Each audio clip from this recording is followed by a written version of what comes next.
Hello, my name is Marcus. I'm the compiler of a collection of therapy quotes entitled 1001 Windmills of the Mind, a collection of advanced self-help quotes taken from what's often called the psychodynamic or the psychoanalytic perspective, which long ago, as then expounded to by some, perhaps many, as philosophical medicine and narrative medicine.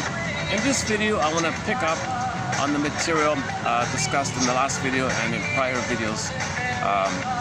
So it starts off with Lucy Holmes, who said that some people cannot do group therapy because the primary dependency needs, the one-to-one mothering, wasn't resolved. Group therapy is more about living in the world with others. But if you're too traumatized in the one-on-one and you didn't get individuated from your mother, you didn't separate from the mother, and you didn't get enough safety with the mother, and you're still trying to work that out in a group, you can't do it. So she says most people need one-on-one first before they go to the group. So the group is like kind of like the Oedipal thing. The client and the therapist, like baby and the mother, like two people. And then in regular development, the father enters the picture to teach the child about the world outside of the mother. They're kind of like a parallel like that. So a lot of people have a problem with the mother like that. And then you want to jump into the group therapy. Some benefits and all that, but you won't heal the core issue. So you backtrack, so one-to-one, then the group like that. Yeah. And she said she took over from some fellow's therapy group and all. He passed away and all that. But that fellow never addressed the one-on-one problem that all of them had.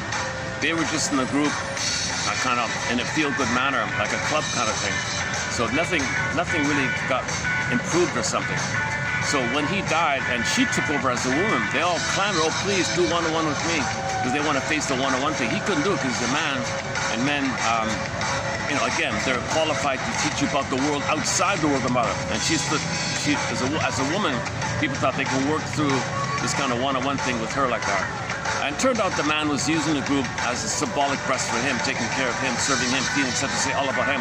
So he was using the group, and he was exploiting his position, taking advantage of their transference of the oneness onto him, and he like to do a vampire squid on all the members like that. So he was a little corrupt like that. But that's the impression I got, anyways. So the conclusion was most people need individual therapy to work out the primary dependencies. The one-to-one, babies need a proper one-to-one with the mother to resume a healthy transition to the world outside. If you carry that unresolved trauma with the one-to-one to the world, all kind of dysfunctional problems, you expect too much from others, angry, enraged, bitter, entitled, you got all these narcissistic issues. You got to get out of narcissism. So the primary development is narcissism, whereby the connection gets you out of it to secondary meditation, secondary dependency, mutuality, companion, person to person. You have an identity, and you have all the capacity of having a sense of self. Rather than being fused with everybody and recreating in the present the thing in the past that was missing, trying to get a better outcome for the past, all these complications. To be in the present and live in the present, you need a sense of identity, core self, vital self, real self. And you get that, it's emerging, it's budding in the beginning, and the safety allows it. But if that safety was crashed, basic trust broken, then it's broken like that. The group therapy can't do it. So she said, bring it to the one-on-one, work it out, process the one-on-one, and then they can go to the group therapy. Hold on a second. Look, I'm trying out a new song. I just found this song just before coming out here by Gene and June Millington, the Millington sisters. They were one of the first all-female rock band back in the early 70s or something. And this is just them as the two girls live on stage doing a charity event. Only like a dozen of people on the grass or something. Just a little outdoor concert they gave. Unfortunately, the guy filming on his iPhone only filmed this one song, but it's pretty good. It's called Hot, simply called Hot. And it's on one of her solo albums, June Milligan's solo album. So we already have two songs by the band Fanny on her soundtrack. All Mine, great one, that's a great one. All Mine, sung by Jean, the sister. And then the cover that the two of them sing, I think mainly, the two of them sing it together as a duet of Ain't That Peculiar? Ain't That Peculiar? Oh my God, like she only loves people who hurt her. Ain't that peculiar? Ain't that peculiar? She's only attracted to people who will reject her, and she's drawn. Ain't that peculiar? We talked about that. So this might be, so I would say maybe we'll add a third song here. This live rendition of the song Hot by Gene and June Millington. I prefer this live one, actually, even though the audio's not clear. It's just on a little, somebody's old cell phone or something. But let's give it a try here. Let's see how it goes. Some of these live outdoor things, you can get through the copyright. Plus, it's an indie album anyways, I think. Okay, enough about the song part.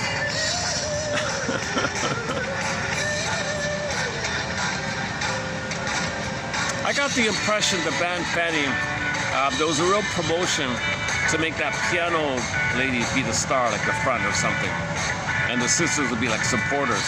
But she wasn't really that good, the piano lady. But all the focus, all the spotlight, all the special effects and all the angles, camera angles, everything was focused on making they tried to design him to make the piano girl be the star, and have the sisters kind of in the background. But the sisters were the stars, so it didn't work. So they crashed it. Right? The thing ended because they couldn't make the pretty. It's a prejudice thing. She has a shade of beige tone of skin. These two have a shade of brown tone of skin. I don't think they were going to allow a major band with the front being shade of brown and the girls with a shade of beige in the background. It's got to be racism. It's got to be the prejudice. Got to be around. That's my guess about it. And I don't know if anybody's presented that theory, but that's the vibe I got. They were really pushing. But I forgot her name. She wasn't that good. She was mediocre. She was very average. But she was like really pushing him. I'm the star. I'm number one. I'm going to be the front lady here. And those two girls, yeah, they can be in the background. They can support me. Yeah, I'm the leader. But it was ridiculous. These two girls have the spunk and the talent and the beauty and creativity and talent like that. She was so it didn't work, right? So when it didn't work, after all their efforts, I think they just crashed the thing. They told her to leave and the thing broke or something.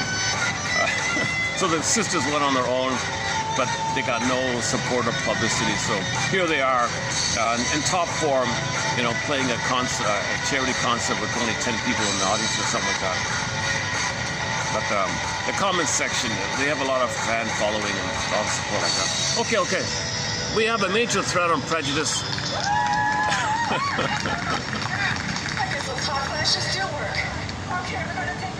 She makes a joke at the end about her age and all that, so I won't mention it. Now they're in their 60s, this song here, just recently. Now they're in their 70s or 80s or something.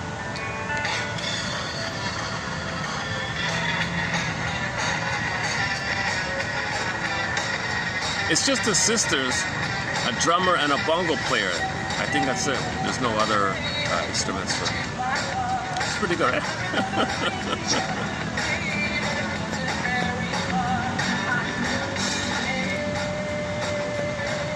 Okay. Check out the song "All Mine." That's their best one. "All Mine" by the band Fanny on some kind of a music program show.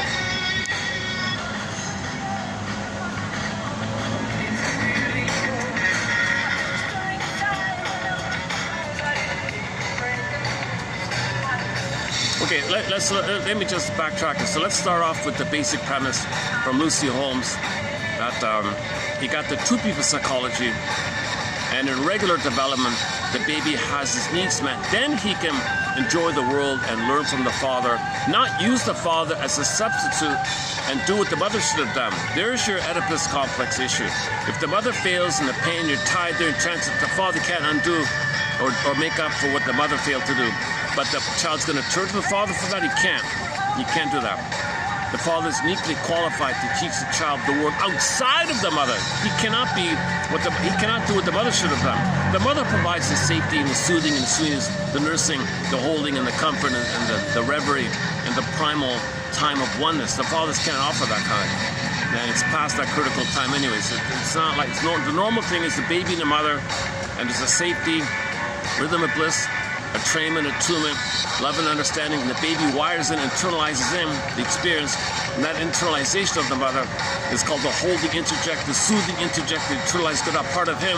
Now it has a part of himself, a self system, that he can kind of regulate himself and soothe himself, and kind of has that as a part of a self-soothing function of himself, because he makes a part that identifies something like that. If that's missing, he's looking for it. When real needs in that man, he's got to have it. There's too much pain. There's like a vacuum there. Father, do what the mother should have. He can't. Father freaks out. Leave me alone. It's too inappropriate. I can't get too close like that. And the child's, clamoring like that. So there's your Oedipus issue. So in the myth, the intermarriage, and the father's not around. It's a metaphor for interdependence. Let's talk about the inner theater of the mind. So the inner theater of the mind. One model by Test Force. It's a triangular. The mother and the baby, and then the world outside of the mother, represented by the father being like a bridge to the world. That's the triadic idea, and that's in the mind like that. And what's also in the mind is that the child wires in, internalizes in, him playing a role for the parents.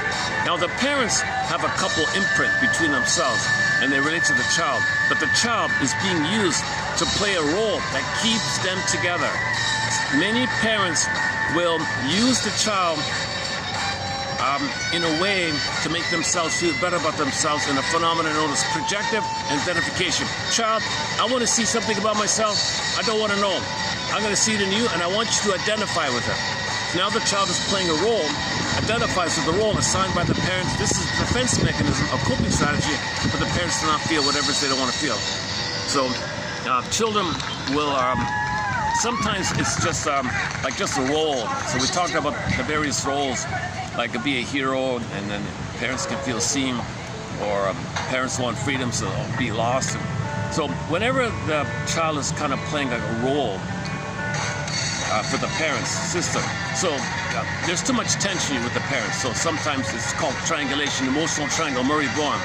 So the tension is dispersed or discharged onto the kid. It has a homeostatic system, but the child is scapegoated because the role he's playing, in most cases, that role is not compatible for his vital self, his true self, his embodiment, who he is.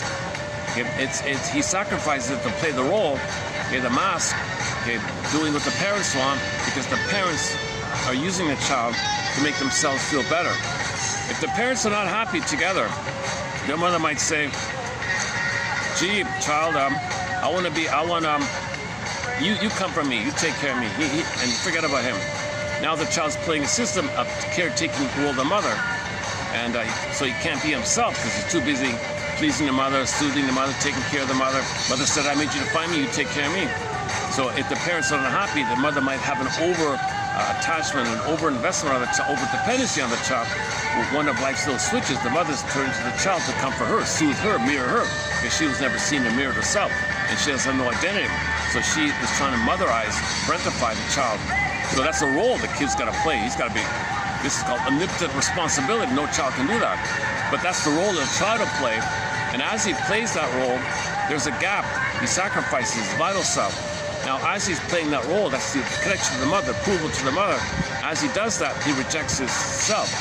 So his vital self, his core self, is frozen, suspended, put on hold, exiled away. He's Snow White in a coma, Rapunzel in the tower, etc. So his budding beauty is kind of suspended, and he's invested on the role. Now, as he's going to like playing that role, remember that's imprinted in the mind, and that role is a condition to have a connection to mother, ties that bind, and the more pain, the more that role, the more stronger that role is, the more pain there is, the more he's got to be loyal to that role, to have the hope that one day mother will love him. He can't be himself if mother rejects him and makes everything conditional. I'm not going to love you, baby. You got to take care of me. I don't see you. I can't meet your needs. The pain of it ties it to the mother. Now it's very conditional. So the role is the tie. The dysfunctional role is the tie to the mother. So he'll sacrifice his authentic self. He won't self-activate, have kind of any kind of self-agency or true self-expression, because that's betraying the tie. So he'll sabotage it to maintain the tie, to maintain the role, that maintains the tie, because the tie is the hope that one day, mother will be healed and love him, and then mother will love. If he heals her, mother will love him, and then he can have his sense of self when mother loves him. So he's trying to save the mother, cure the mother, protect the mother, heal the mother. That's what mother says. Baby, you heal me, you fix me, motherize me. My mother never loved me, you love me. baby spent his whole life. Isn't it bittersweet? Isn't it bittersweet the child's going to sacrifice his authentic self to try to save the mother? It's not going to work, but it's in the mind now. It's in the theater of the mind. Imprints lead to blueprints and maps for life. Okay, so yesterday we talked about a lot about the roles issue. So I won't run through the list here, but there's a bit of a list of kind of roles: the hero, the scapegoat, the lost one, the mascot. The daughter has to play the mother as a child, and the mother controls herself, using the child as a standard for her, trying to give herself symbiosis, not seeing the child for this. Sometimes the mother wants to, if it's a boy, to be aloof for ignorant, to fight with the world. Rebel with my cause, she says. Son, I want you to be rebel with my cause. Son says, what's your cause? When I cried and I was angry too much, she ignored me. If you're going to be a he-man, a macho man, a rebel, and the world is my mother, that means your anger and your rebelliousness, maybe I got a chance to get mother's love back in the theater of my mind. No time in the unconscious. There's an imprint frozen. Trauma is a time-suspending, time-freezing thing, and there's an imprint in the circuits called neural circuits frozen. No time in the survival brain.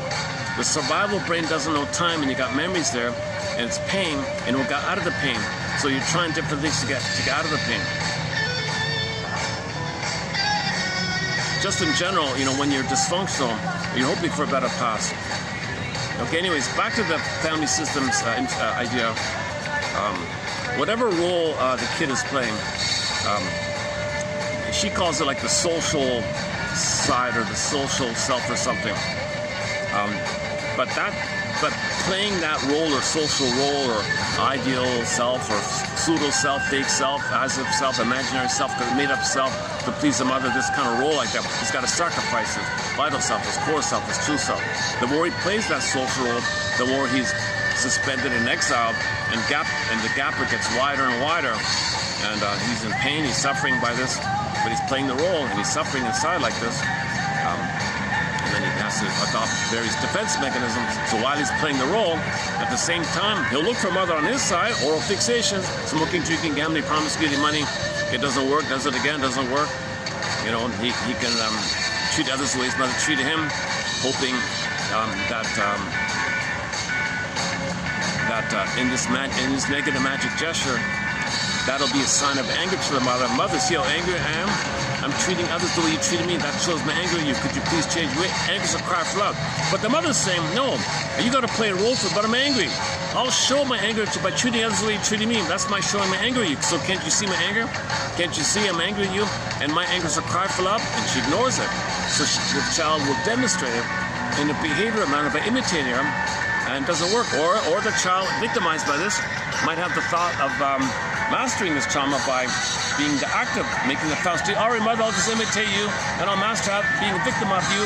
If I treat others like badly the way you treated me, I'll be active and not passive. Maybe that'll undo it. Okay, nonsense. Treating others the way. So if this middle one has a kid who shames the child the way she had been shamed by the mother, doesn't undo the way she had been shamed by her mother. Somebody being shamed by the mother, later on they shame their child. That doesn't undo that doesn't quote a master that happened. Hurting your kid doesn't master it. You haven't been hurt. Okay, that's the confusion about no time in there. You're trying to do this twisty thing, how to get out of this thing. You're in the tar baby thing. The more the mother hurts the baby, the more he's stuck and tied. The ties that bind, tar baby phenomenon. He's stuck there. Negative symbiosis, tar pit situation. So this Stockholm syndrome, whatever you want to call it. The more the mother doesn't meet the baby's needs, the more pain he is. The more the mother can't be a mother, the more infantile she is, or the more entitled she is, the more she's soul blind to the child, or misattuned, malattuned to the child, the more that child is tied to her. And the more pain, the more rejection, the greater the tie. And then symbiotically flip around like that. So that's why Robert Coates was saying some people can't even do individual therapy. So Lucy Holmes says people can't do group therapy, take them individual therapy. So people can't do individual therapy because they're too fused in the mind of not knowing who's who or what's what, boundary, no, like this symbiotic fusion. So they have to bring in the whole family. So Coates is saying, bring in the bloody family, okay? Bring in the whole family and let the person see all the dynamics and point it out to them. All the dysfunctions going on, you're just not aware of it. So just make them aware of it. You see how he said that? That created that, and that happened to that. and they were passive aggressive, and that was a trick, and that was a manipulation, that was a gotcha game, and then, oh my God, what a mess here. What is all this? Well, everybody's in the past, you know, competing for somebody to bother them in the past. Doesn't make sense. It's dysfunctional. So when a person gets an aha moment about that, then they can do individual therapy.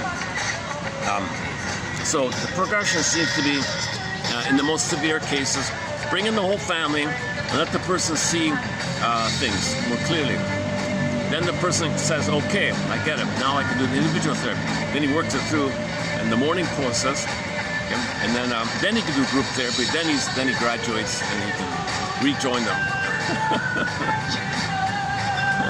You can join a rock band. I was lighting it. One of the songs we used for this topic was the pop song, I Want You to Want Me, I Need You to Need Me by the band Cheap Trick. I played a cover by Chantal Charlotte, I think. And so that song highlights the issue pretty clearly. I beg you to beg me, I want you to want me, I need you to need me, could you need me and I want you, oh, you're crying, I'm crying, you're crying, see, we're the same, we're one. Oh, please be one with me. And he makes it up. Oh, you're upset, right? Just like me. He's upset, she's not upset. Well, you're upset, I see you're upset, because he's trying to create the oneness. So in the song, he's begging for the oneness. He's begging for the primary symbiotic needs. When the real needs are not met, you keep trying to do it.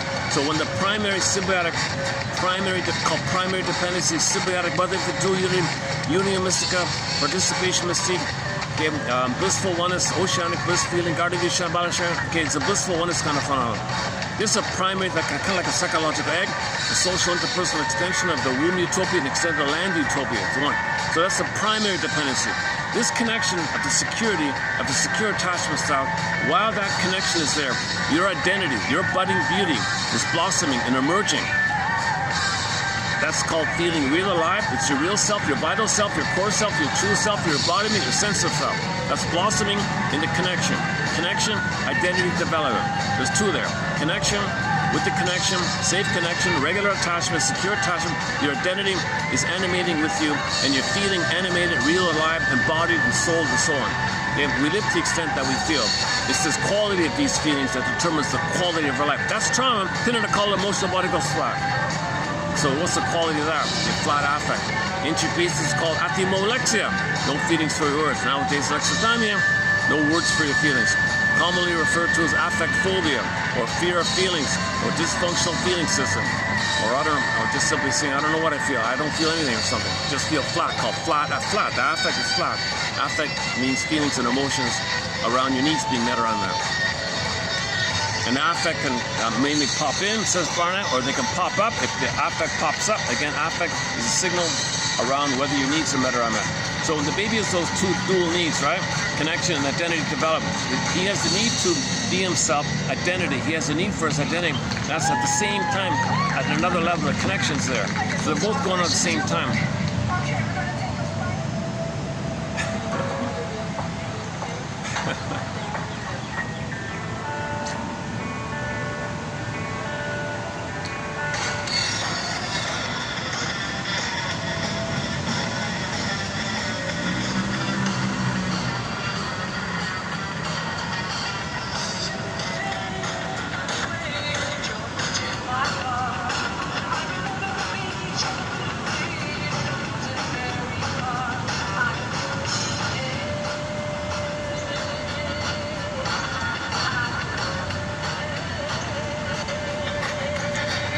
Somebody, I agree with the comment somebody said.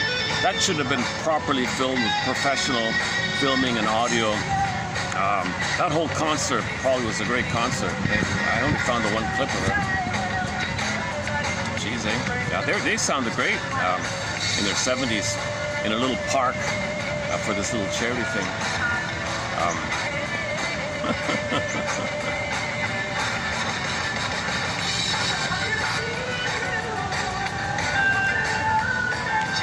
Play this song, Rock and Roll is a Vicious Game by April Wine. So, you know, it's, and WKRP in Cincinnati made a slight reference to it, the music industry a little bit. Actually, yesterday's video was pretty good. It was kind of fun. It was a 2.5-hour video. I was quite energized. I think I was. Yeah, I think I was fairly energized. Went for 2 hours and 40 minutes. I haven't even posted the shorts yet, so we'll get around to it. Okay, we'll get back to the main material here. So the main material that we're working with for the past, say, 2 weeks almost, is primary dependency, and we want to graduate into secondary dependency. Secondary dependency is you have an identity, the other person has an identity, it's identity, thou to thou, person to person, okay, mutuality, okay, and your connection and your relationship is based on the we, of the partnership, where what's good for the partnership is good for the two. So the couple has companion love, where they say, is it good for us? Is it good for the marriage? Is it good for the family? And it's good for everybody. And they focus on that. Not competing, me or you, no, good for me, not good for you, and you're fighting like that. So they have this ability to grow together called Freud and Freude. Pleasure and happiness, and both growing. Growth develop. No envy and bitterness and revenge and I'm entitled, I'm right, you're wrong, none of this stuff. This battling is part of this I'm right or wrong, I'm okay or not okay, this either or flippy thing discussed yesterday is because, let's backtrack. When the primary dependency needs are not met, okay, that means the baby's nursing, he's in heaven. Okay, when mother's on the phone, click, he doesn't understand time, he's abandoned. Mother, where are you? Screaming, I'm on the phone, baby, or whatever. Okay, he doesn't understand time. So during the time she's on the phone, click, split. Okay, the baby's rage, mother ignores it, rebounds in on himself, poof, monster of the attacking him. The baby's rage and fury is a cry, an SOS for a block, he's too busy, turns in on himself. The imagery inside, the Alice Wonderland inside, okay, it's pre-linguistic, pre-verbal, imaginal, primary mentation, primary approach, dream world, okay, fairy tale, misaffair, poof, monster.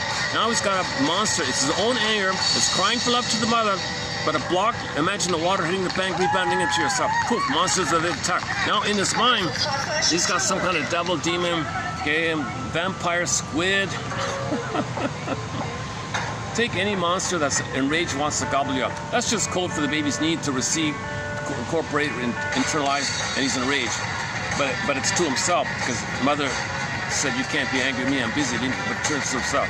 So to maintain the hope for mother's love, via the angry and the desperation and cry, it's blocked, turns to himself. He's got to hate himself now and tap the hope for mother's love. Now he's dealing with his own anger as a monster attacking himself. In his own mind, he's got a monster attacking himself. It's his own anger. It's a cry for love to the mother, but it got blocked. It's got to go somewhere, so it goes to himself. And now he's bearing the burden of this. Okay, so that's the ideology of either or. He'll make up a good mother, and split off and deny, but he is experiencing the bad mother. Okay? But there's no bad mother really. It's his response to mother's unavailability, and that response was rage and a rebound in himself. It's his own rage is the link to the bad mother. But you're kind of thinking like nobody's calling a mother a monster, but the baby's rage conveys the issue that the baby was in an oral phase, cannibalistic, oral, taking in, receiving in, right? But he's enraged about it. He just wants to nurse and suckle, right? Benign, normal, healthy, right? But it's unavailable. He becomes desperate, more angry, scared, fear, final pathway, anger, fury, desperation, rage. Okay? They take the LIV to live a love, the letters crunch up, EVL, now it's destructive. So at that point, it's destructive. The live, he crunched up, twisted, becomes EVL, now it's destructive. Now when it blocks in on himself, he's destructive to himself. Monsters that is attacking himself. Now he's got a devil inside, right? But it's a cry for love to the mother, but morphed to the devil image attacking himself, but it's a cry for love to the mother. So in the ideology, okay, now he's in the situation of either or. Okay, mother's got to be wonderful, that's the goddess. Okay, so you have the need for a mother as goddess. Okay, you're in a blissful, omnipotent mother, and you're special, and you're one with the goddess. But that's failed. Click, click. Okay, you got the monster, your anger feeling, and now you got the either or. If that's not resolved, if this doesn't get resolved and later on develop, it's supposed to, but if it doesn't, if the mother's consistently on the phone, always busy, always making excuses, always making rationalizing, not around, she's hoping for her to pass on her end. She's in a negative collusion with her husband, fighting with each other, and not available to mother. father and mother collude and use the child as a scapegoat, and then they take the vulnerability of the child, exploit the power and the child's dependency. Okay, very, very sad that this happens. But they'll say, oh, this poor vulnerable child, we'll make them play a role. It'll disperse some of our shame and rage, and then that'll ease the tension among us. Or we'll make them play a role and we'll fantasize we'll be seen. Or we'll make them escape and we'll fantasize their freedom.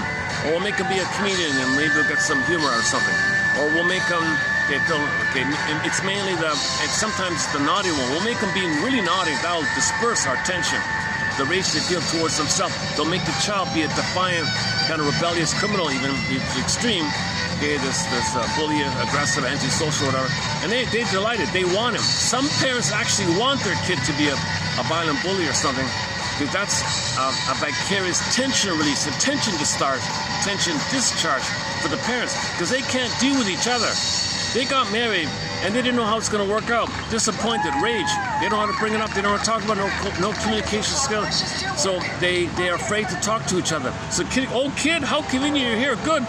You express anger on my behalf. He says, yeah, you do it. Yeah, you do it. So he's playing a role of discharging the tension that the parents feel, and he's stuck with this role. Now this role is gaps him away from his vital self, his core self.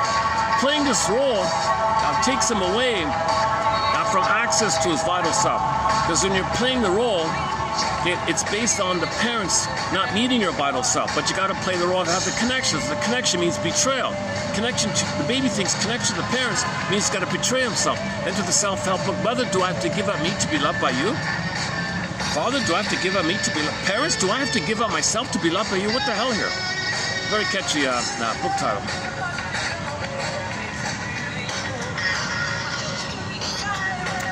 Okay, just to finish up that point by splitting a projection. So if the splitting isn't resolved, you see, so the child copes with either or. Like once again, normative gets resolved to both and then you got person to person. Baby can't handle confusion. Baby can't handle this. Mother's loving and on the phone. He can't handle it. Mother rejects me, and my anger is attacking myself, and that's a monster to the mother. It's a condensation of the mother's unavailability. And maybe mother's bad treatment or something, and his rage stir, puts it, he mix it all up in a shaker thing, poof, there it is. You got an imago, not an image of the mother, an imago of a condensation of your rage with the mother's behavior and the mother maybe. So different factors. Long story short, we got a monster of it in there. That's my mother, this monster?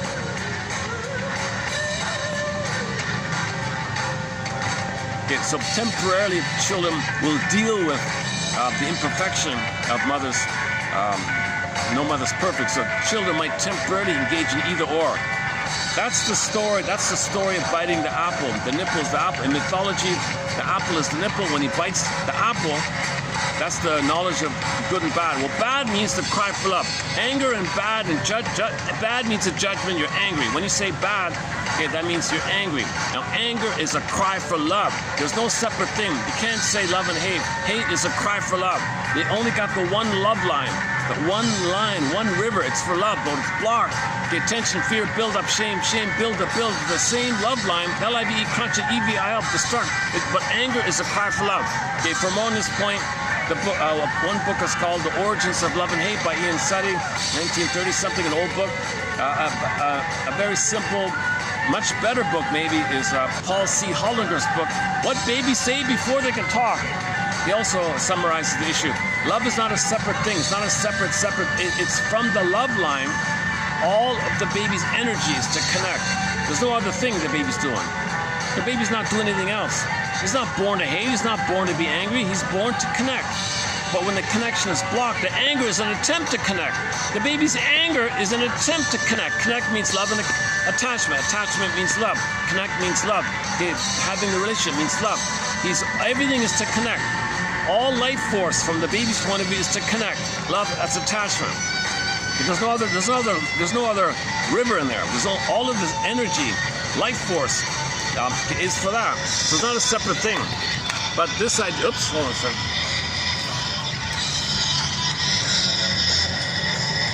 Oh, there's their name.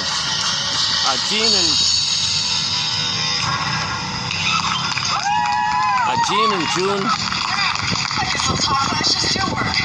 Okay, we're gonna take a fight. Oh, hold on a second.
Continue here. They're gone? Oh, the stop got to do that. Oh. Is that right? All right. As usual, I'm in a public place, so there will be a few little interruptions here. I guess we'll talk clashes do work. Okay. So let's pick it up here. Hang on, let's sketch up here. So, okay, are we clear on this point that anger is a cry for love? That anger is an SOS for love, desire for connection.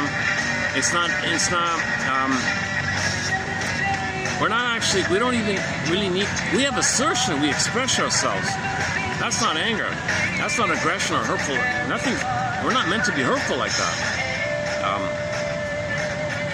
There's only like we're not animals in the jungle. Like, there's no survival thing like that. We got a cortex, we can think and plan and all that. We get along, cooperate. We're cooperative people. We're family, human family, earth family.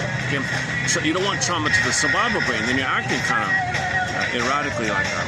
And then your survival brain co-opts your cortex to be sophisticated. So there's a disturbance like that. So it's not like an innate quote-unquote instinct. It's not some innate separate line in a person. Anger is the outcropping of the failure of the live and love connection. It's a cry for that. It's a cry for connection. It's a need for connection, constant craving, constant yearning, like that. So anything negative and anger and cynical and bitter and banter, anything negative like that, it's a cry for love. Everything's love or a cry for love. Put it that way. Everything, like she said, everything's love or a cry for love. The cry for love sometimes takes the form of rage and fury. Rage and fury and desperation and acting out even, and impulsiveness and hysteria, whatever, and obsessive, OCD, paranoia, depressive. All these dysfunctions are a cry for love.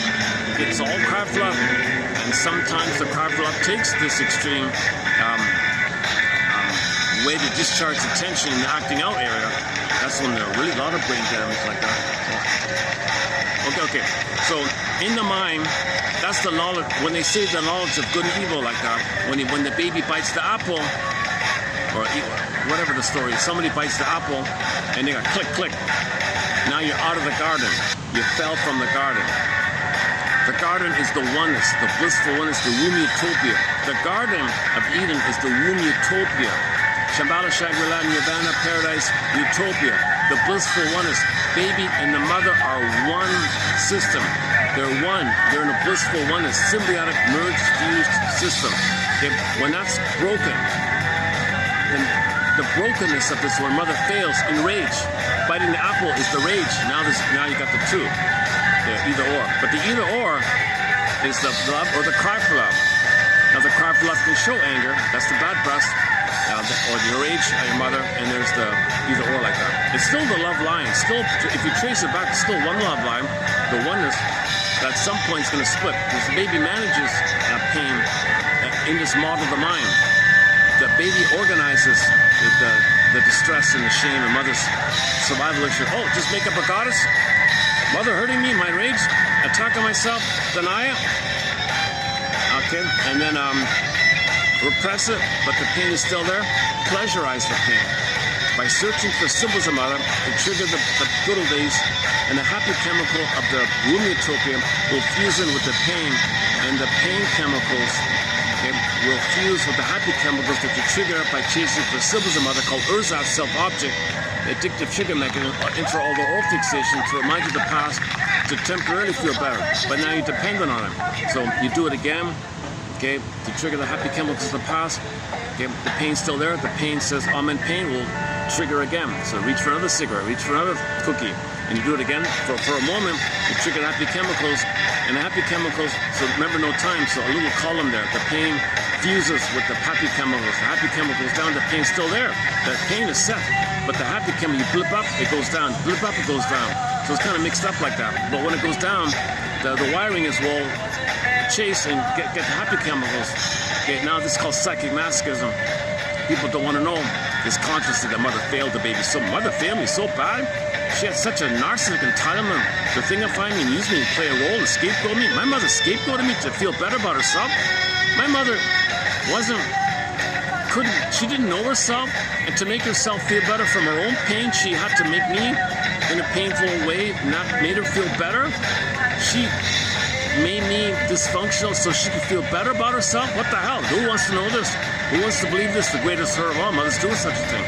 The greatest hurt of all. Mother failed me. She used me like that. Who wants to believe this? No one wants to believe this, right?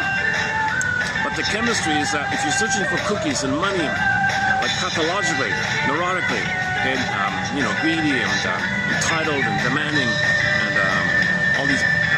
That's all topic on the money area, but material, money, cookies, food, smoking, drinking, gambling, all these kind of things, or manic activities. That's something you search for, activity or substance, that triggers the oneness that you did have with your mother, which blips up the happy chemicals of the good old days of the womb utopia, and those chemicals distract you because you feel better because the happy chemicals are going to blip up above the pain you feel. That's why you're searching for the womb utopia. The womb utopia is an oceanic ecstasy, one got called. It's an extremely ecstatic, mystical, happy experience. And you're in pain now will trigger the greater chemicals and that goes down, trigger. So now you're in this misery machine, rigmarole. Okay, this is like a Cliclos, hamster wheel. Okay, Tantalus, you're doing it again and again, Santiana. Okay, you're chasing for all fixation. Okay, trigger the past. The pain goes down, chase, trigger the past, chase, trigger the past, chase, and the brain sends you dopamine. Dopamine is exciting, chase, feel important. And this anticipation, you feel better. Anticipation, feel better. Anticipation, feel better. This is the misery machine. Edmund Berger borrows Mark Twain's misery machine phrase to describe this rigmarole. It's a misery machine. You're dependent on this hamster wheel thing to chase, manically chase for something. You don't enjoy it. You don't enjoy it because the set point of oxytocin and serotonin are too low. You don't love because oxytocin too low. You don't enjoy it because serotonin too low. You only have this chase to trigger the past. Chase to trigger the past. You don't have the here and now chemicals. All you have is the future dopamine to chase to trigger the past. There's no here and now. The person is not in the here and now. They're in the past, chasing for the future to trigger the past, chase the future, trigger the past. They're not enjoying the present. They're not in the here and now. They don't love and have pleasure in the here and now. They're in a swoon, they're in a trance. Trauma puts you in a hypnotic state to keep on doing this thing. So we're hypnotized to keep on doing this, get out of the pain management thing. Okay, for more on this point, okay, we gotta enter Edmund Berger's theory about psychomasochism. Okay, confession to the dysfunction, called the pseudo-activity, confession to the lesser crime. Okay, that's the dysfunction. And that means you chase for ersatz self-object, which functions as an ATM, an addictive trigger mechanism. Okay, that's by Alman and Paul in the excellent book called Narcissus in Wonderland. Okay. Enter dopamine that does the chasing, and the set points are too low. So we've got to talk about Janoff's work about the set points, okay, Berger's theory about the pleasurization of the pain, and Alman and Paul's theory about chasing for the symbol of mother to trigger that, and you're addicted to do it, and you're dependent on doing it. That's why we're eating up the planet as fast as we can. It's a pain management thing. We're going to get their primary needs now. The mandate is to search for mother, but no cookie's mother. But you remind yourself when you had mother in the womb time, basically. Doesn't work, you do it again. You have to do it again. You're manic. Dopamine says you're in pain. Reach for mother. Dopamine says reach for mother. How do you reach for mother? Only symbols. You look for symbols. Symbols of mother. This is not real mother. A cookie is never a real mother. But in the unconscious, food is mother. So from the unconscious point of view, a cookie's mother. So look for mother. Oh, it didn't work. Reality check. It didn't work, but the unconscious has no time. Remember, it's stuck in that time.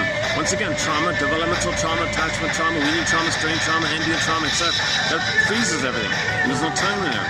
So this is you're suspended in that kind of silent, timeless thing, but you're in pain. Pain means you got to get in the pain. Well, dopamine, chase for mother. Common sense, you're in pain, reach for mother. But how do you reach for mother when you're out of the critical nursing time? Well, look for symbols. Doesn't work. Symbols are not mother, but via association, a conscious association. Again, so enter advertising. They sell products by telling you the product is possibly mother. They frame it that. So yesterday we talked a little bit about the propaganda techniques, that things are presented to you not out of rationality, out of identity and emotion. Emotion, wishes, needs, identity. And those two core ones, connection, and your feelings of rage and entitlement, and feeling important, and those kind of things. So the tortures of freedom one was, okay, let's not do it. So go to the end of yesterday's video.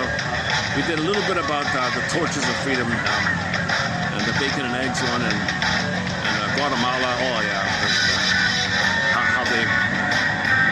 All you got to do is, remember the boogeyman inside, your own anger, attacking yourself? All you have to do is say, over there is a threat. Whoa. You feel a dispersal of tension when you externalize something inner. Your inner conflict, when you externalize it, you feel tense. Tension release. So people are eager. Please tell me there's some enemy out there, some threat out there. Please, because the inner conflict's pain. You externalize it, it's a release like that.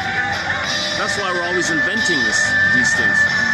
And this is the psychology of plundering, because the backdrop of it all is we're plundering. The way to plunder, just say there's a threat over it. So you want something, just say threat, and then people go along with it. And that's how you plunder. Yesterday's topic. Yeah, that's a whole 55-hour topic about the pills and the plunder and the propaganda and religion and all that stuff. Let's not go there today. Just go there.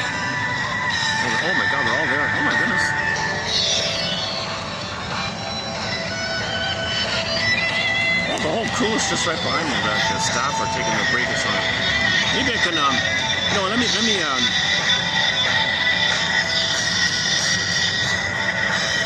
maybe I'll put let me pause on the music here for a minute. It's getting a little noisy, right?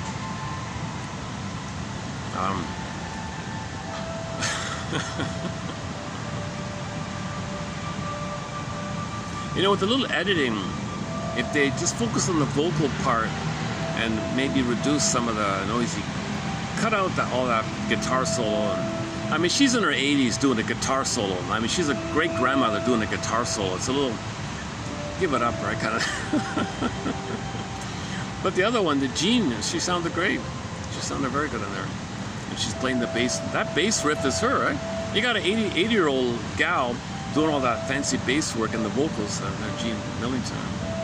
And the sister's the pretty one and all that. See, they were 4 girls. Get it? They were 4 girls. Okay, during that early 60s, 70s, whatever, late 60s, early 70s or something. And I think they were trying to frame it as an association. The pretty girls associated with the famous boy band or something. But they gotta have the piano girl be the front, but they couldn't do it. She wasn't good enough, I guess, right? And sure enough, when she went on her own, nothing, zilch, goose egg, you're nothing of her. She's just like an amateur. She's really just she doesn't have it. Whatever it is in music, she doesn't have it, clearly. But she was forcing it. So she was like demanding it. Look at me. She had this quality of a narcissistic, look at me, I'm telling you, in a symbiotic, I'm the star, look at me. You can see the energy of her doing that, right? It's kind of tedious. Meanwhile, the sisters are pretty laid back and do their thing. But the drummer was fun, yeah, she was okay.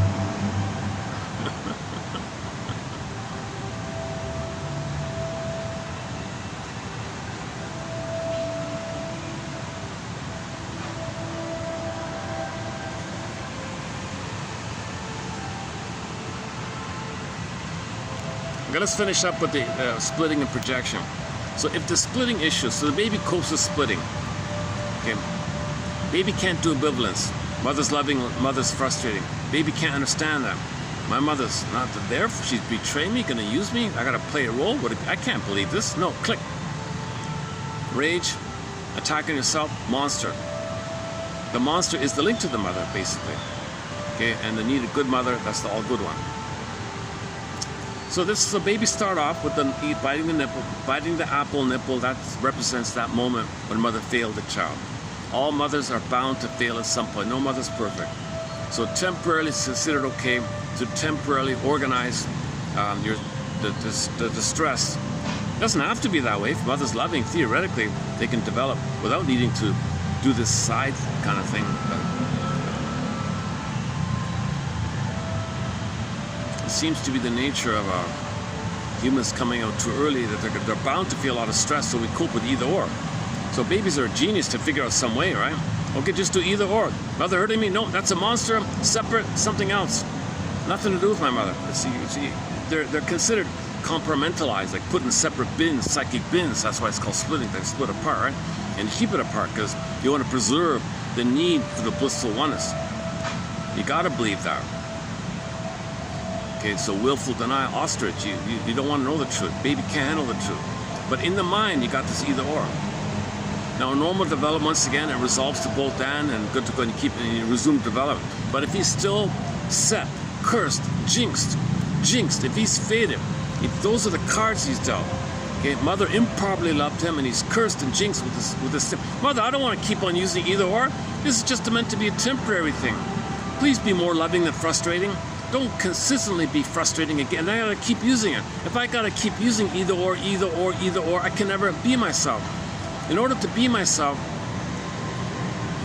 because you being either or means I feel either or, and I can't be myself with either or. Either or prevents identity. Either or presents a sense of wholeness of you and a wholeness of me.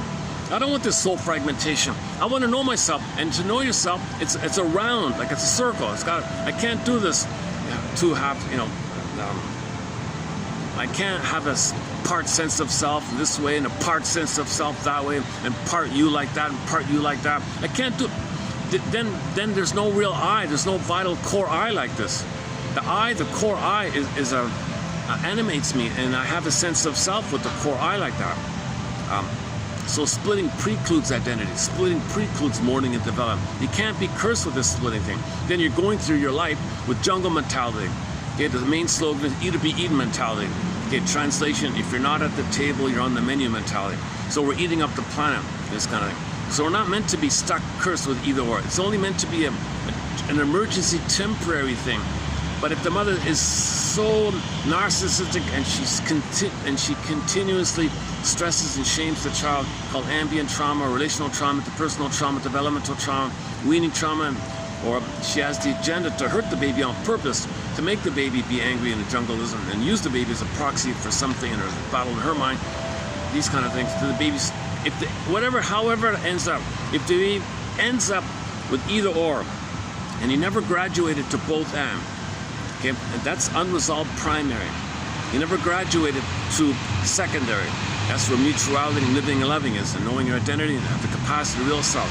Okay, then there's pain about this. There's a constant, timeless, frozen pain. Pain makes you reach. There's the addiction activity. Oral fixation, trigger the past, and covered by excuses, called rationalization. So this goes on, misery machine. Now this misery machine is infused with all the various personality styles, dysfunctional personality styles, based on affect popping up, okay, hysteric, and the variations, okay, and then impulsive and acting out, using Barnett's model, popping in, okay, depressive, paranoid, and obsessive. And Barnett says, you know, there's a lot of overlap between obsessive and paranoid, and sure enough, I saw that WKRP, and I think I saw a bit about that Les Ness, the news guy, the agricultural farming news guy or something, who won the Silver Savo. In another episode, he was wildly paranoid. He had this extreme, in one episode, he was ridiculously paranoid. He's very obsessed and tense. He's an extreme mama's boy, very tense, hypertension guy, like that. He was very obsessive, OCD character. And sometimes irritable. So it's interesting that the obsessive and the paranoid. And I think if you scan your memory about all the people you know who are very OCD, you might notice moments where they were kind of paranoid. At least I can, anyways.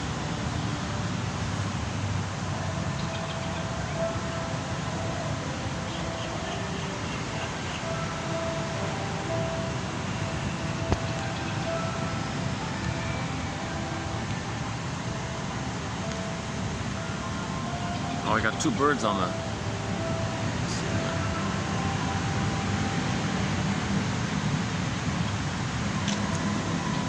A common bird here is called the Javanese dove. The Javanese dove. It's a dove.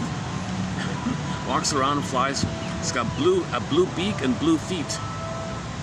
And it's the feathers are gray on the surface, but when it flies, the coloring of the feathers from the underside, which you can see when you look up and it flies above, it's all black and white.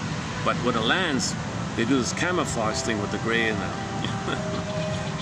they blend in with the dirt like that. But when they fly, it's black and white. Very interesting. But blue beak and blue feet, called from Indonesia, the Java region. Java province, is it? Or the Java region? Javanese dove. They're kind of fun. And this is another kind of dove with the orange beak and the orange feet.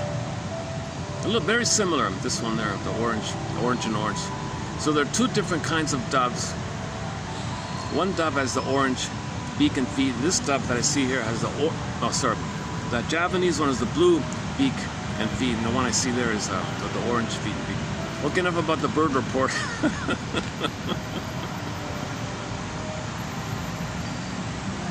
Okay, so let's finish up with the splitting idea.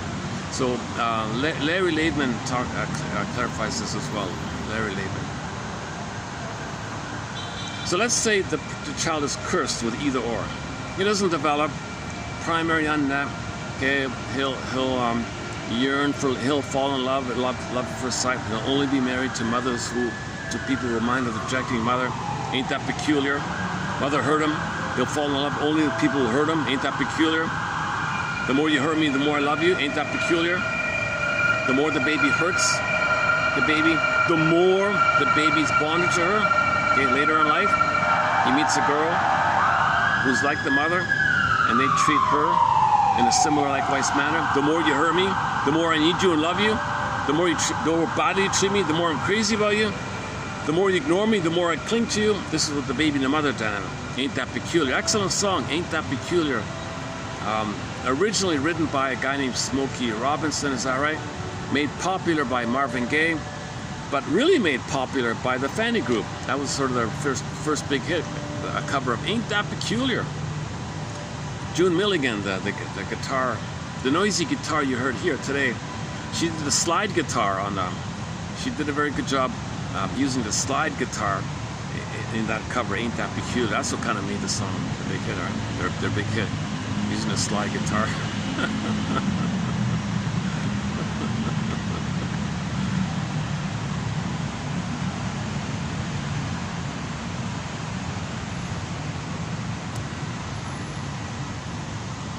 Okay, enough about the music group.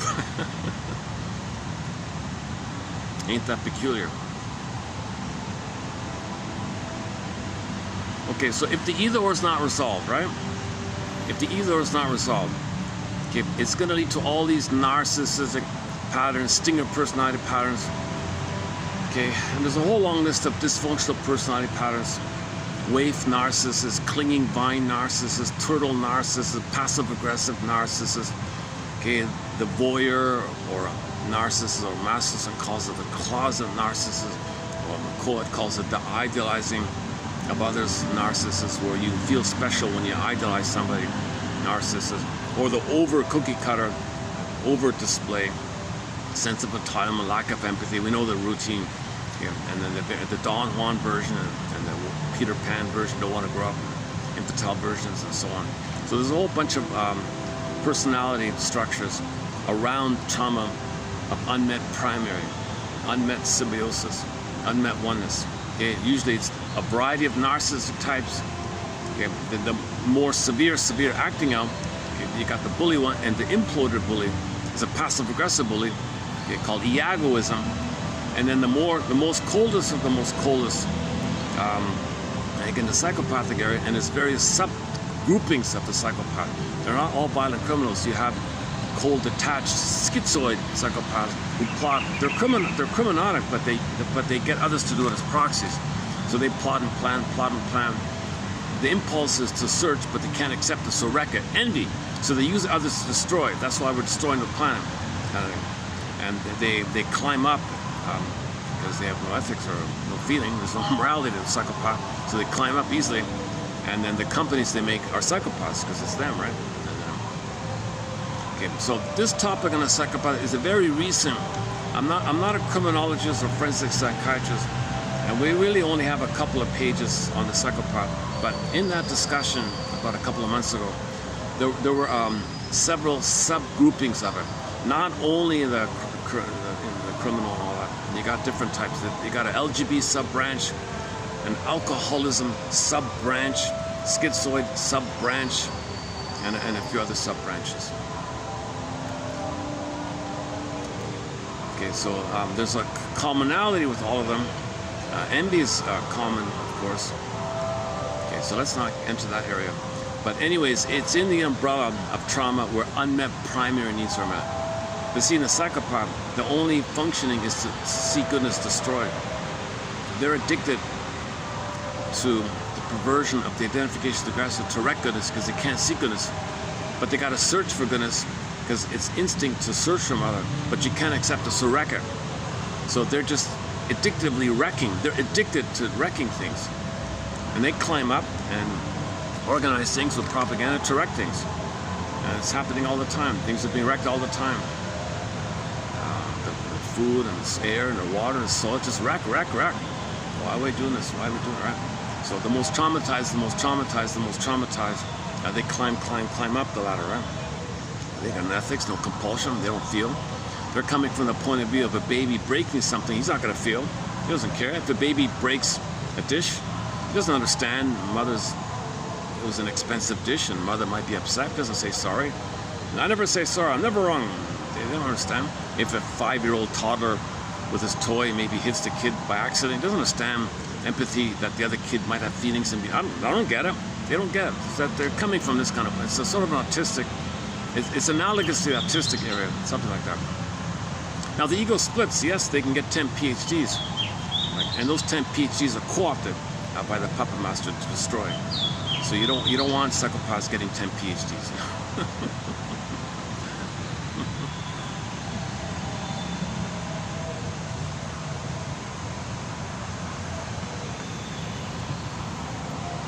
And it's addictive. The PhDs might be addicted because you're obsessing in the head to compensate because you can't feel. The less you feel, the more you ruminate and obsess in the head and escape from feelings. Okay, let's not get into there. So the point, back to Mr. Leifman. If the either or is not resolved, you see, remember the baby dealt with stress with either or. Okay, later in relationships, when you're in a relationship, that's going to be triggered. The stress is going to come up. Now, when stress comes up, you revert to either or. Now, how that works as for an adult is he's going to take the either or and say, I'm good, you're not, I'm okay, you're not okay. I'm right, you're wrong. Either or. Like they'll do this, the splitting will be done by projection. That's how they manage the pain. He does it, she does it. Oh, it's raining here. Oh, hang on. Let me get the umbrella here. Oh, it's going to rain, eh? Now, give me a sec here. Let me get the umbrella. I can't get water on the phone here. What's that?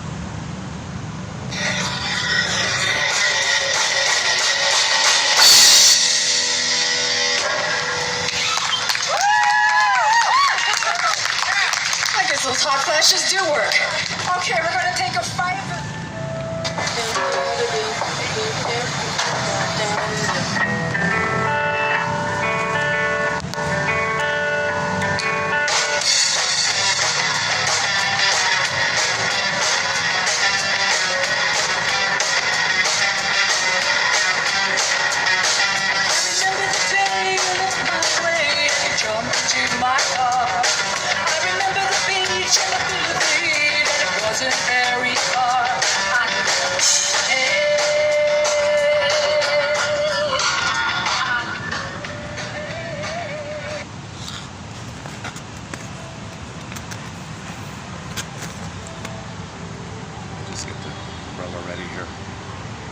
Luckily, there's lots of shelter there.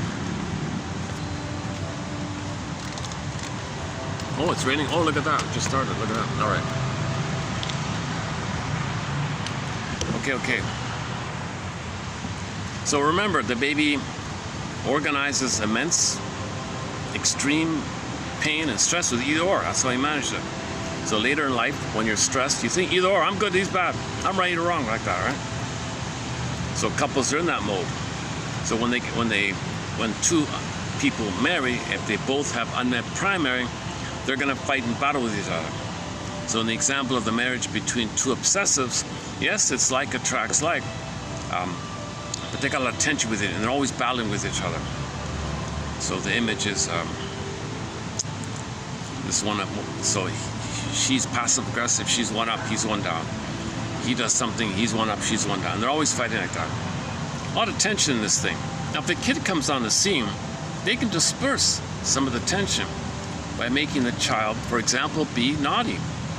They want the child to act out. It disperses the tension. So this is. I want to pick up on this point.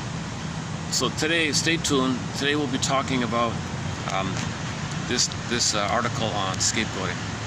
So I'm going to read an article. It's a lengthy article. Maybe I'll just skip around, read parts of it. I only just read like a few sentences here and there, but it seems promising. So that's today's schedule here. Scapegoating.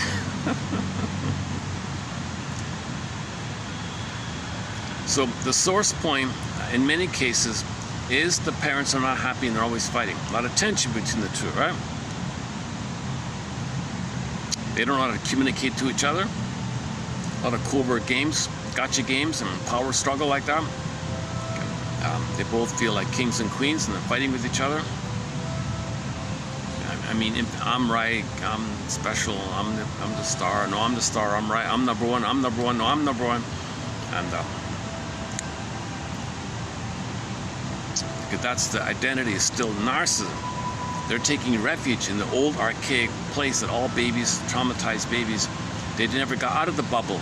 They're still in that archaic original state where all babies think they're kings and gods.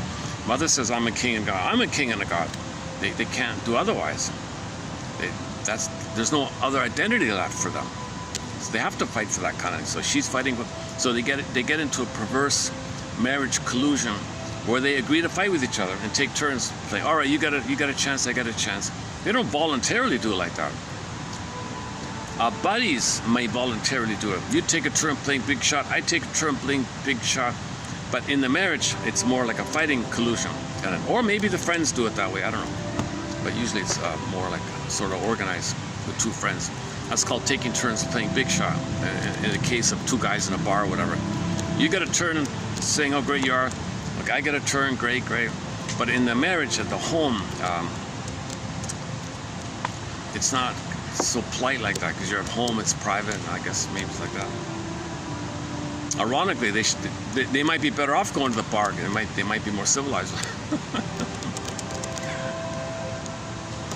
But she'll use tactics. She'll bring in other people.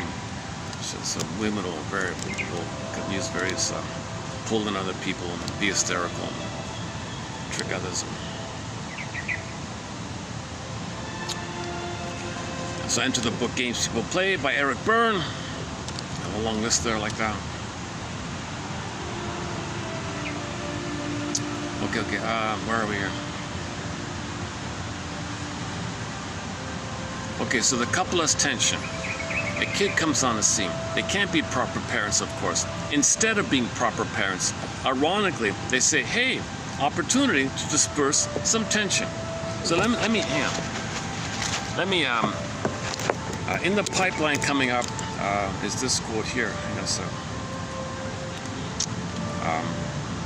Vogel and Bell have pointed out that children may be scapegoated in order to maintain a family in equilibrium. Quote, the tensions produced by unresolved conflicts were so severe that they could not be contained without some discharge. It is not surprising that some appropriate object was chosen to symbolize the conflicts and draw off the tension. Draw off the tension, the parents feel, unquote. They further suggested that the choice of a particular child as a scapegoat might be due to the vulnerability of the child. He's vulnerable. He's totally dependent. They get away with it kind of. Immunity, mother knows best. No one interrupts them. They exploit their power like that. The basic trust the child has, violated. Basic trust gone. Baby has a sacred basic trust for the mother. She exploits it. Oh, I'm going to use that. The scapegoat so I can feel better about myself. Enter the line from the show Stony Brook, episode Jody. Jody. The main line in there is people were scapegoating Jody, a disabled guy. Why are they doing this to me? And Burke said to him, they're scapegoating you to feel better about themselves. Some people need to find ways to feel better about themselves. That's back in the 50s. Back in the 50s, they were talking about scapegoating. Some people need to find ways to feel better about themselves. So they all would gang up on Jody because he's different, he's vulnerable, he's weak, he's disabled, he has Asperger's. And everyone around him would pick on him and make fun of him and tease him. And one guy tried to really hurt him immensely. One guy tried to get wealthy off shaming him and fooling people to gang up on him, and he'd be seen as a star for exposing him. He's a threat. That Asperger's guy is a threat. And everyone turned, oh, save us, protect us from the threat, protect us from the threat. Oh, you. He was on the verge of becoming a millionaire by taking people's money to protect them from the imaginary threat he made. Because the audience, they have a threat in the mind, right? Their own anger. Jody's your threat. Externalize. I'll save you from the threat. Give me money and I'll save you. it almost worked. The poor Jody was almost, you know, luckily Stony Burke, our hero, played by the actor, what's his name? Oh, I forgot the name.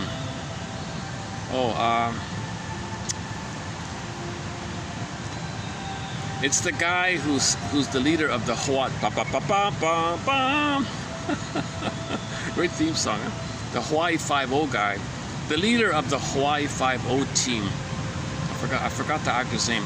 Before Hawaii 5-0, he was Stony Burke, like a cowboy kind of guy, and he protected. He was a hero, right? He protected Stony Burke from this, and he protected the scapegoated kid Jody for this. So Jody, unfamiliar, he's got Asperger's, he's a little awkward, he keeps to himself, just wants to be left alone kind of, he's harmless, just he's shy and all that. So, and one guy said, aha, see, there's a threat, I'm telling you, it's strange, bing, bing, bing, bing. You don't know, right? Bing, bing, unknown, you don't understand, right? Bing, bing, bing, bing, bing. So it triggers the boogeyman in the mind. And they put it onto him, they feel better about themselves. Now they get all worked up about this outer threat, this innocent Jody kid. And the people caught up in this feel better about them. They feel tension release. They feel that they're able to draw off some of the tension they feel about in themselves. Remember, people have tension when they're shaming themselves, hating themselves. Your own anger attacking yourself is tension. You draw off some of the tension when you think that Jody is your anger in your mind, crying for love to your mother. Jody's that symbol, a symbol. So you want to kind of like get it out of you, right? Like you want your anger at your mother out of you. Oh, Jody, it can be out of you. Externalize it. Get him out. You're getting the thing out. Nonsense. Okay, this is the idea of scapegoating. So in ancient times, right, they have a goat somewhere. People would, I don't know, go to the goat and put their hand on the goat and tell them all their problems. I got this problem, I got that problem. They'd line up and do it, and then they would send the goat into the fields, and he'd perish and scapegoat it. He's gone. The goat is gone. Your problems are gone. Magical thinking. So it's just some distraction, fantasy, power suggestion. Maybe people think for the time being they feel better with the fantasy. It doesn't work. So let's do the article. So let's jump to the article then. And the article opens up with that point that in ancient times they would do this. So let's jump into here. So I'm going to read this 1960 article entitled the emotionally disturbed child as the family scapegoat. The emotionally disturbed child as the family scapegoat. The phenomenon of scapegoating is as old as human history.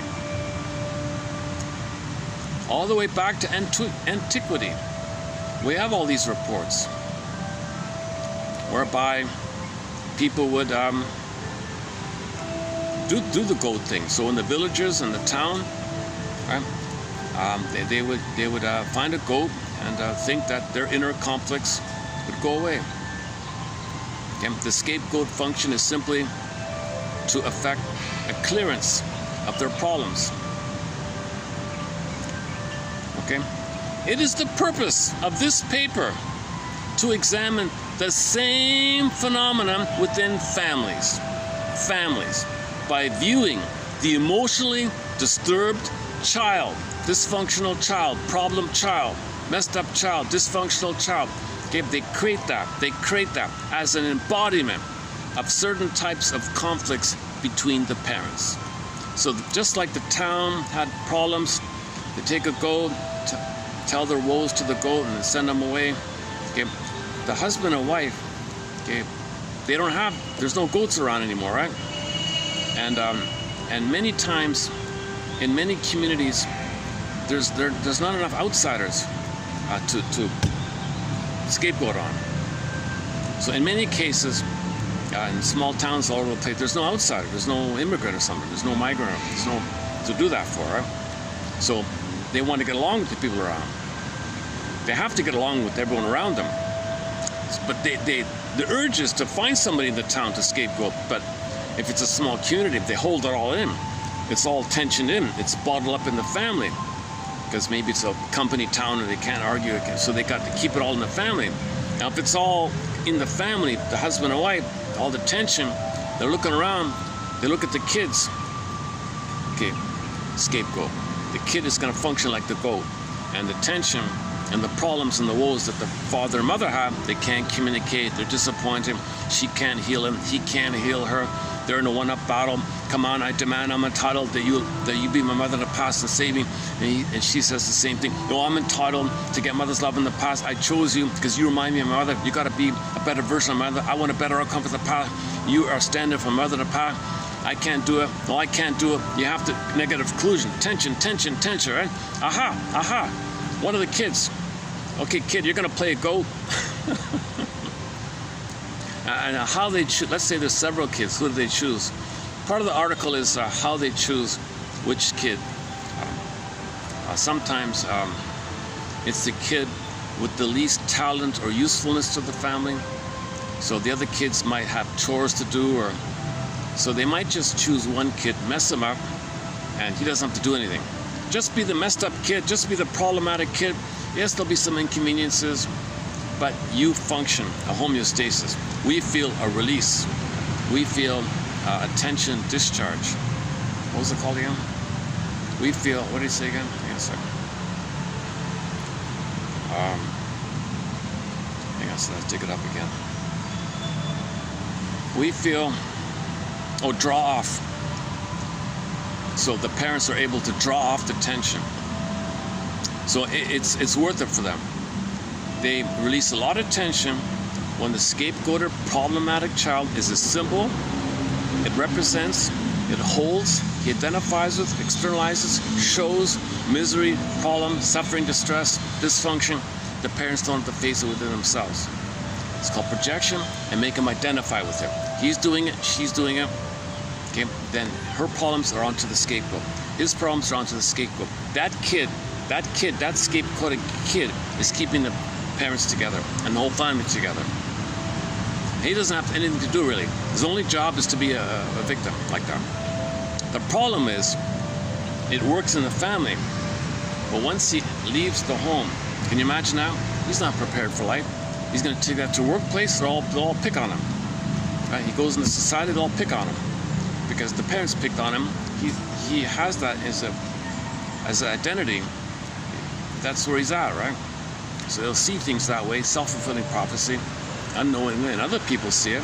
Other people need to scapegoat, and maybe they were the scapegoaters, and they got to find others. So he's not prepared functionally in life like this. So the part of this article is this choice issue here. Let's go back to the article here. Hang on a second. Okay, once again, I'm going to skim parts of this article called The Emotionally Disturbed Child as the Family Scapegoat by Vogel and Bell, 1960. It's in a book called The Modern Family, which is a collection of essays from different authors. This is one of them, chapter 30, article 30. I got a whole bunch of them here. It's a massive book. The phenomenon of scapegoating has been around a long time. Like in the town and the builders with the actual goat. Well, imagine a mini version, a micro version of this in the family. Because they have no newcomers to blame. They have no newcomers. So go to the conclusion of the film, The Short, the propaganda about the short selling, The Big Short, the concluding comments. Oh yeah, the next time, to distract you from the rich getting richer, we're going to give you some immigrants to focus on. And you can scapegoat them, leave us alone. So we'll make it easy for you. We don't want you to direct your anger at us. We'll give you a scapegoat. So immigrants and migrants coming to places are deliberate to function as scapegoats for the people who are suffering, because the behind the scenes people are vampire squidding, and everybody's suffering with the vampire squidding. And now the vampire squidding is being done on the wealthy who benefited from the vampire squidding. So the greedy gets greedier, and we all know the routine, right? The rich keep getting richer, and the poor keep getting fill in the blank. Sings Rick Emmett, back to the song Big Lie. Very good song. Played it numerous times here. So yeah, I forgot about that. The famous film, The Big Short, Okay, it's a propaganda. That's not how it happened. But I don't think anyways. But the concluding comment was useful. The next time you're under financial stress, you will be presented with a bunch of people who are unfamiliar to you. Bing, bing, bing, bing, bing. It'll trigger Pavlovian, the unfamiliar of your anger attacking yourself with the tension you feel. You want to feel less tension? Remember, under stress, you have tension. And then you project it. They want to give you something to project onto, called the scapegoating mechanism. This is this ancient idea.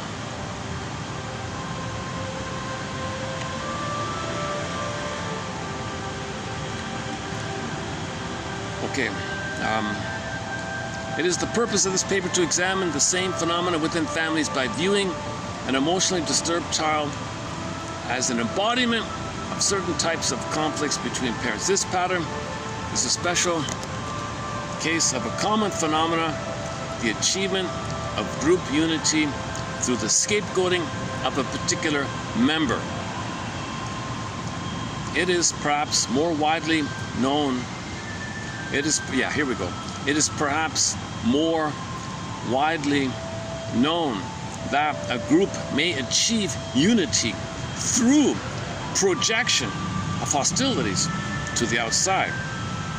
But there are also a large number of cases where members of a particular group are able to achieve unity through scapegoating a particular member of the family. So in a small town somewhere, in a rural area, and everybody looks, same shade of beige tone of skin, and nobody's there with a shade of brown tone of skin, and they all got along because they all work for the same thing, well, then they do it within the family.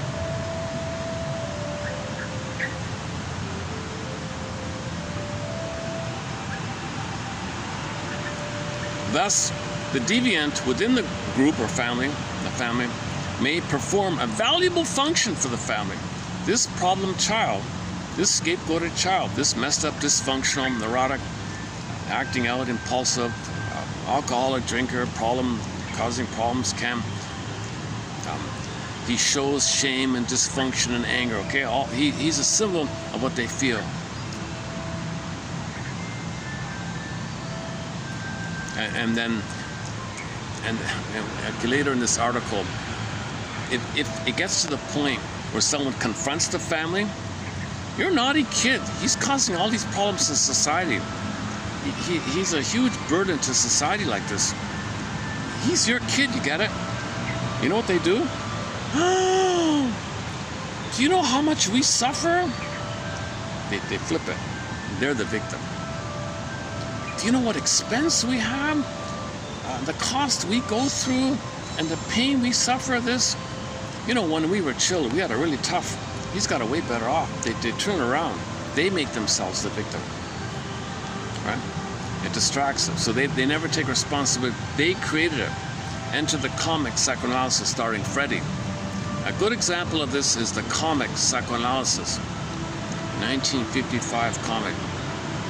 The first character was Freddy. He was a teenager, delinquent, juvenile delinquent, criminal, stealing and all that. The parents took him to the shrink. Shrink, fix our kid. He's a problem kid. Shrink said, he's the scapegoater. You two are messed up and you're dumping on him. Freddy, take a break. Here's a quarter, go to the pinball machine. Down the road there's a laundromat. There's a pinball machine. Just play pinball for it. Let me talk to your parents. You, sir, I'll see you every week, whatever. You, ma'am, I'm going to refer you to my friend. And you do therapy, sir, with me. And you do therapy, ma'am. Blasphemy. You say the problem with us? He's the symptom. The problem's with you. You two are the problem. You have a problem, and she has a problem. He's the symptom. You're using him. You're using him to comfort yourself. That's why he's messed up. He's the symptom. Okay, you're scapegoating him. He's the symptom. They were shocked and enraged, all angry and all upset. Finally, they came around. Okay. So Freddy had a break. Freddy had to go to therapy too, and then the conclusion was, Freddy, there's a unique you he's kind of like a stranger and all that. We're going to get to know this person. He's an interesting person, and I'm going to help you meet this part of you. We're going to discover this real you together. It's exciting stuff. He's so excited. I'm really looking forward to getting to know myself. I want to find myself. I'm tired of playing this role. I'm tired of playing this role because every time I played the role, I'm disconnected from my real self. Well, I'm here to reunite you, reconnect you with your real self. So he was thrilled at that.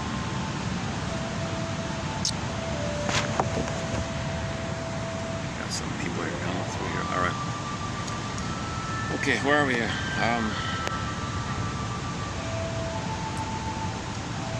The notion that a family is in large part responsible for the emotional health of the child is a compelling one in contemporary behavioral science. By and large, however, the research has focused largely on the mother-child relationship and the independent variable by which the mother-child relationship and the child-rearing practices are usually explained. Okay, so he's saying, okay, there's a whole section here about therapies about mother and child, or but what about the family system?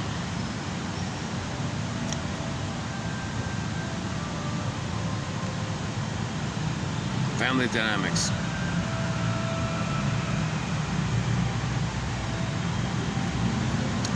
Data for this paper are derived from the intensive study of a small group of disturbed families, each with an emotionally disturbed child, and a matched group of well families without clinically manifest disturbance in any child.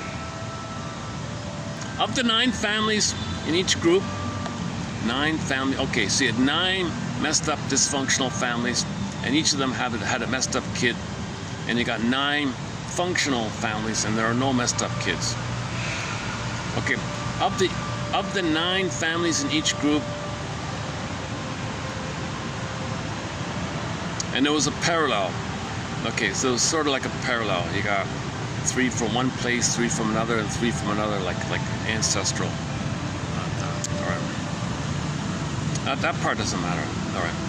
The families were seen by a team of shrinks, psychologists, social workers, social scientists. Wow, okay. This is a major study. The disturbed families on which this paper is based were seen weekly in the offices of a clinic and in their homes over periods ranging from 1 to 4 years. Detailed information was gathered about the members' developmental histories and character structure, but even more specific data were obtained about current processes. The present paper is concerned with how a child in the family, the emotionally disturbed child, the problem child, right, was used as a scapegoat for the conflicts between parents, and what the functions and dysfunctions of this scapegoating are for the family. Oh, he's coming down. Hopefully he'll just stay as a drizzle. I might have to move soon. Let's see. Oh, they're gone. Oh, gone. Okay, they're gone. Let's keep going here. In all of the disturbed families, it was found that a particular child had become involved in tensions existing between the parents.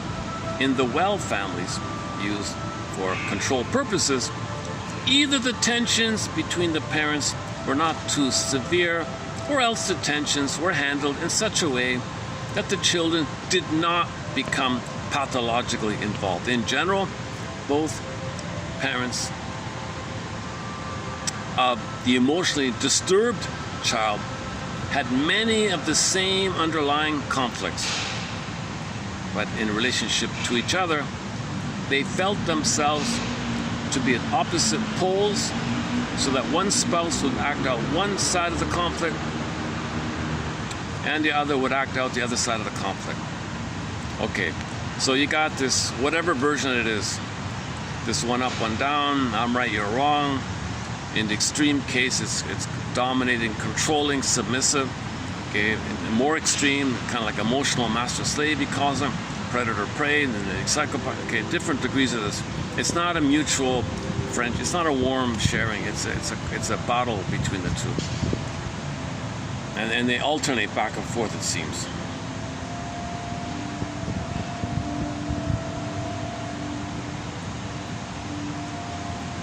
But okay, so they are always at opposite poles. Or maybe it was stabilized. Maybe one was always the abuser and the other one was always the victim. I don't know. It doesn't say clearly here. They had developed an equilibrium in which they minimized contact with each other. Okay, emotional divorce, no intimacy, not much talking, no conferences, no real communication, and minimized expressions of affect. So they wouldn't share what they're feeling, especially hostility, which they strongly felt for each other. Okay, so this couple had a lot of hostility in these dysfunctional families. For a kid to be scapegoated, of course there's a lot of hostility between the parents. Right?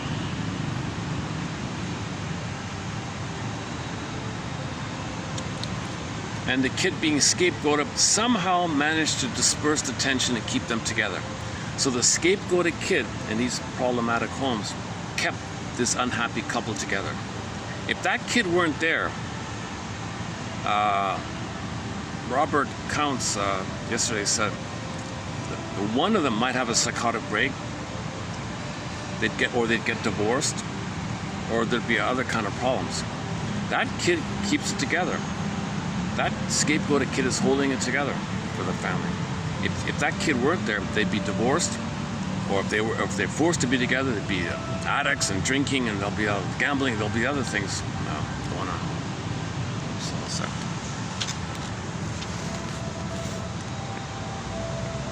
Oh, drizzle.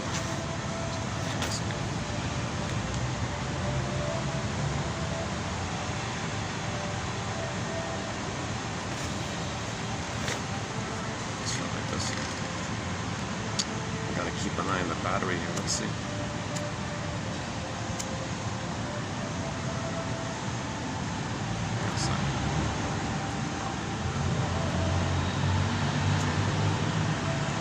Oh, 30%, oh wow.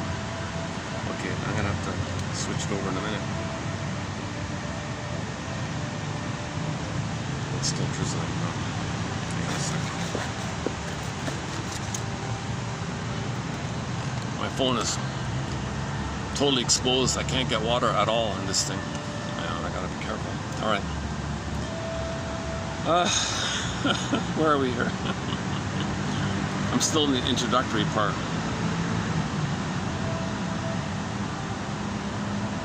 Oh, okay, chapter 1. All right, here we go. Section 1. All right, now we go to I think there's 5 sort of sections here. Section 1, entitled Sources of Tension That Lead to Scapegoating. It is our contention that scapegoating is produced by the existence of tensions between parents which have not been satisfactorily resolved in other ways. The spouses in the disturbed families had deep fears about their marital relationship and about the partner's behavior. They did not feel they could predict accurately how the other would respond to their own behavior. Okay, so there's a lot of, the couple's getting married. It seems like they don't even really know each other, right? So they're just guessing or something, I don't know. Kind of like a gamble in the marriage or something.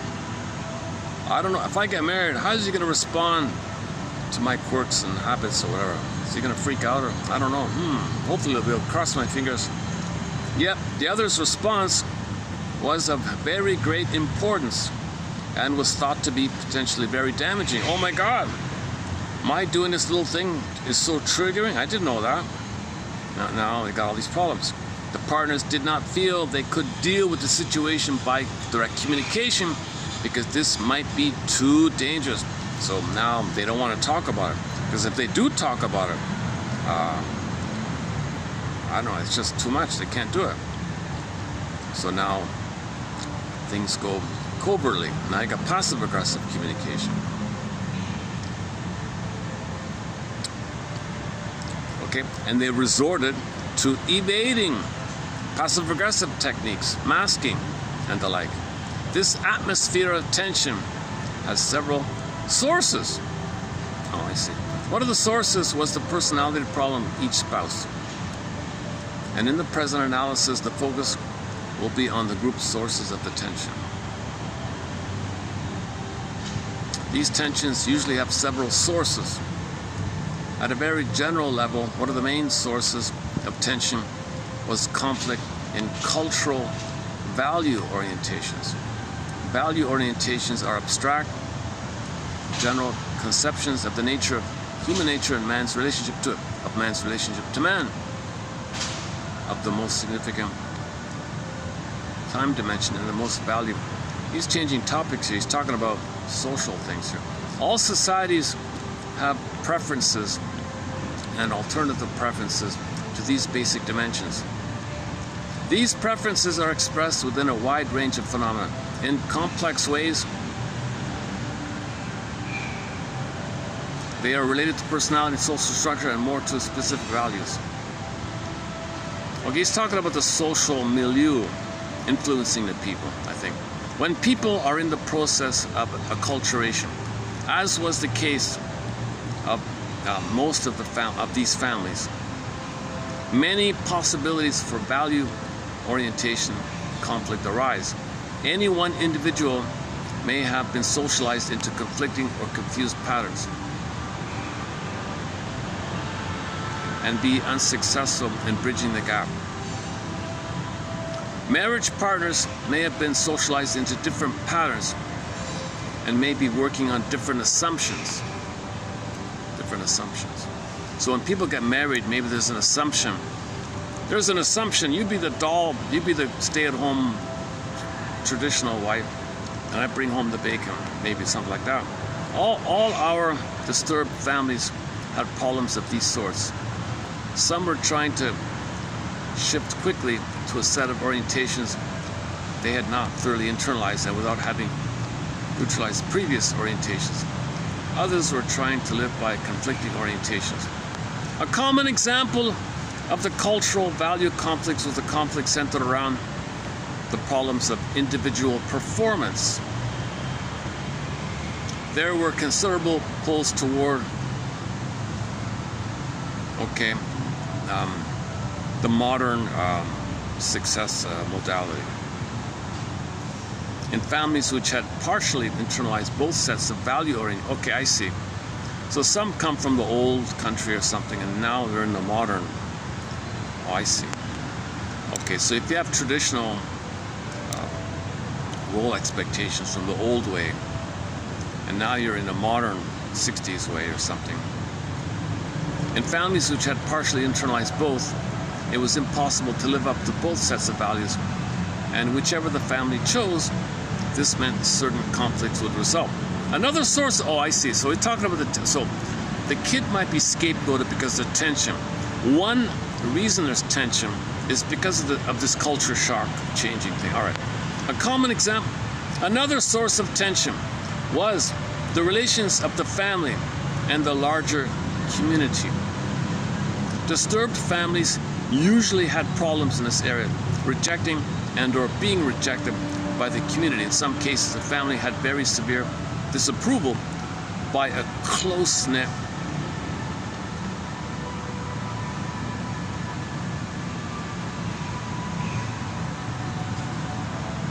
okay, this is the nuke. Okay, so there's tension if the family moves to a close-knit small town and they're all kind of like married to each other, like they all marry each other's cousin or something, one of those kind of things. So there's everybody knows each other situation, and now you got a new family moving there. Now the new family has the old ways. Now they're in the modern time, and they're in a small town, and they're being scapegoated by the pressure of being the outsiders in one of these rural kind of areas.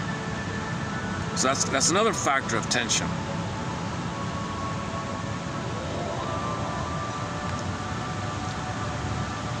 Right? So they're going to be scapegoated in the sense that the town now can scapegoat the new family coming in, and that family is dealing with old way, new way stuff as well, and they're getting the pressure of scapegoating from around them. In other cases, families had moved to new neighborhoods or just simply moving. Okay, it's just in general, the moving issue. Consequently, their social relationships with the new neighbors were minimal when it did exist.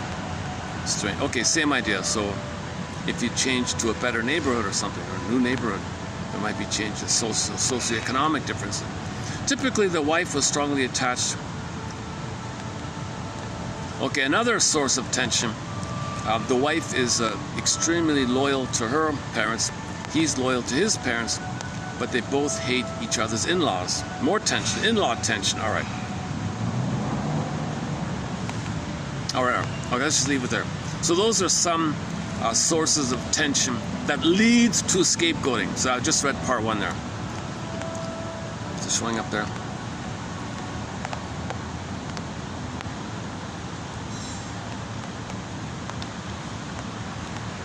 Okay, I just skimmed around a bit. Okay, now let's do part 2. The selection of the scapegoat. Yeah, this one seemed a little interesting. The selection of the scapegoat.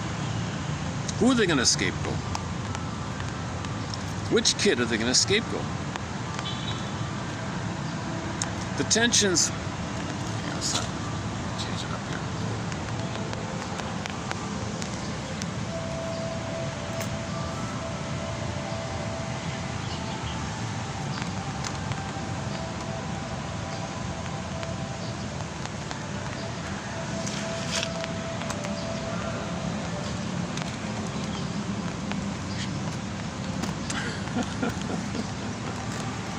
It's always a bit of a juggling act to hold all these things. All right. Can I do it like this? Lighting's okay. Let's see. Okay. The selection. Oh, before I forget. Oh, the battery. Oh, hang on. Give me a sec here. Let me just make the switch over. I gotta take. For some reason, the battery won't keep that going. But I can use it for the phone. All right. Okay, back to section 2, entitled The Selection of the Scapegoat.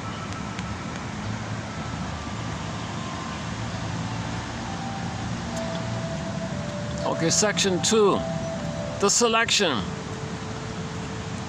of the scapegoat. So the print is so tiny. Hang on, give me a second. Okay.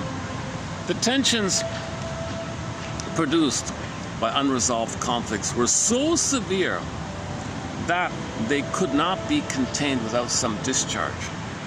It is not surprising that some appropriate object was chosen to symbolize the conflicts and draw off the tension. Oh, that's the quote that quotes. Let's see, here it is here.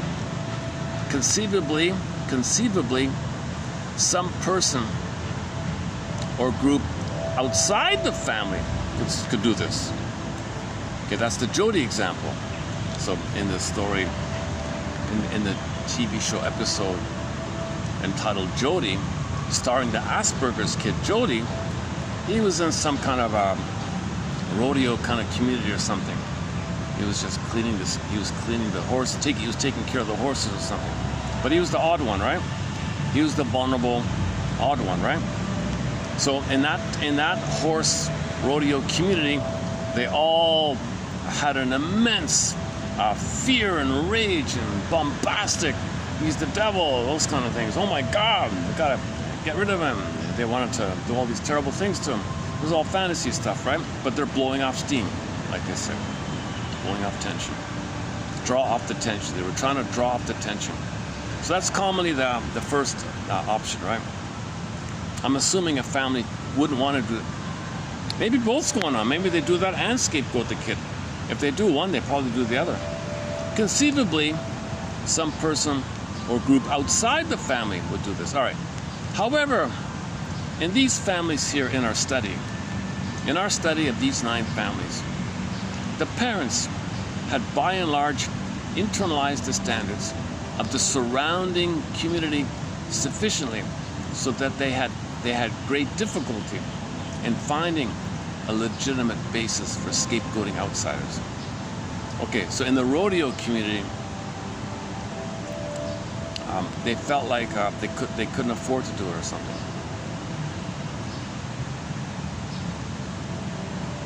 All working for the same employer, they couldn't afford fighting, they'd lose their job, maybe something like that. Like the company town thing, right? In addition, most of these families had very tenuous ties with the community. So these ties are very thin, right? They're not really warm-hearted, right? That's polite, just get along for the job. We don't fight because we work for the same employer, don't cause these kind of things. And since they were very concerned about their jobs and being accepted in this community, they could not afford to antagonize their associates. While some of the families did at times have strong feelings of antagonism toward various members of the community in which they lived, they could rarely express this antagonism directly. Even if at times they were able to manifest their antagonism, this usually led to many additional complications, and the family preferred to avoid these complications. They preferred to just choose one of the kids and scapegoat the kid. Son of a bitch, eh?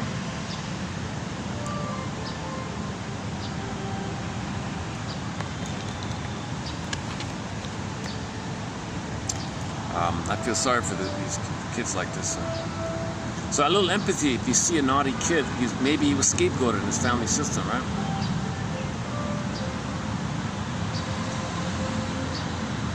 Channeling the tensions within the family did not lead to difficulties with the outside. Okay. So if they kept it in the home, then they could go to work and get along with their colleagues, right? But usually, the latent hostilities between the husband and wife made it very difficult to deal with problems openly between them. There was always danger the partner might become too angry, which would lead to severe and immediate difficulties. A number of factors made a child, a number of factors made a child the most appropriate object or choice through which to deal with family tensions. First of all, so what are the requirements? How do I apply? So let's say there's 10 kids. How do I apply to be escaped? What are the requirements? First of all, the child was in a relatively powerless position compared to the parents, obviously, all right. While he was dependent on the parents and could not leave the family. You see, he's totally dependent. He can't go away. He's trapped in there. So there's a huge violation of parental abuse like that. He was not able to officially, this scapegoated child, is not going to be able to effectively counter the parents' superior power. Although the parents' defenses were fairly brittle and compared to with the healthy families, still their defenses were much stronger than those of their children. Obviously, we don't need to say that. Because the child's personality is still very flexible, he can be molded to adopt the particular role which the family assigns to him.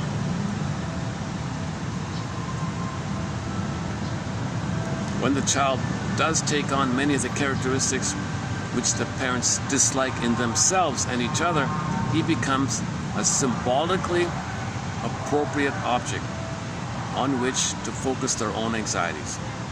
Okay, so parents feel shame and depression, and they want to act out, and revenge, and angry, and all that stuff. The kid is going to be a symbol of that.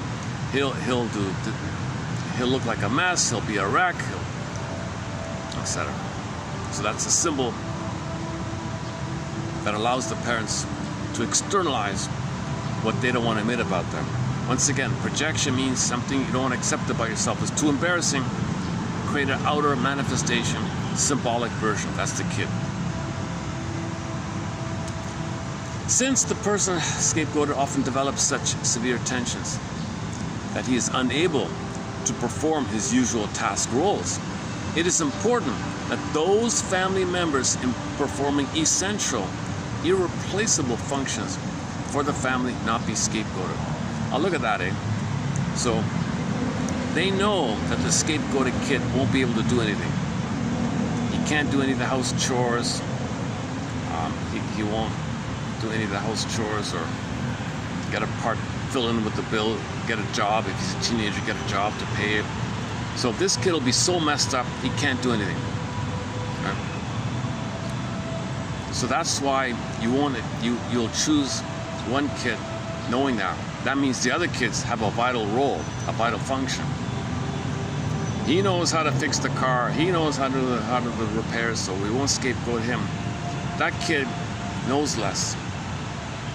So we can calculate. We don't need him to do anything. Just be the scapegoated kid, and we'll have a breather. Called Schadenfreude. We feel better. And they laugh at him. They might even laugh at him. Look at this silly kid. And the parents, see what victims we are, how good we are to take care of this silly kid. You see how much work, how much we suffer taking care of this problem child. We're the victim. The problem child is the aggressor. We're the victim. They twist it around, called rationalization. Scapegoating. Now the kids gaslit him like this. So I do this. Okay. Still raining. Okay, now with the now without the fan, you're gonna see me sweating here. The fan is makes a big difference for me. It's still drizzling here, but it's not like that. Let me take a short break here. Why don't I take just a short break here?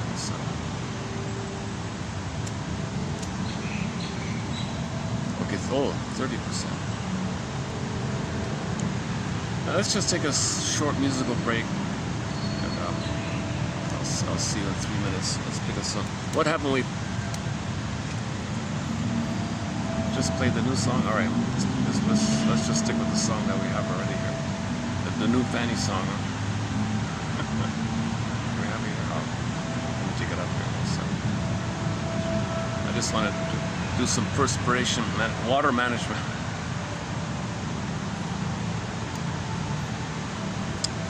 What's it called again? Oh, Gene. Go to the J's. It's in the J's. Gene and June, yeah. The Millington sisters. Okay, here we go.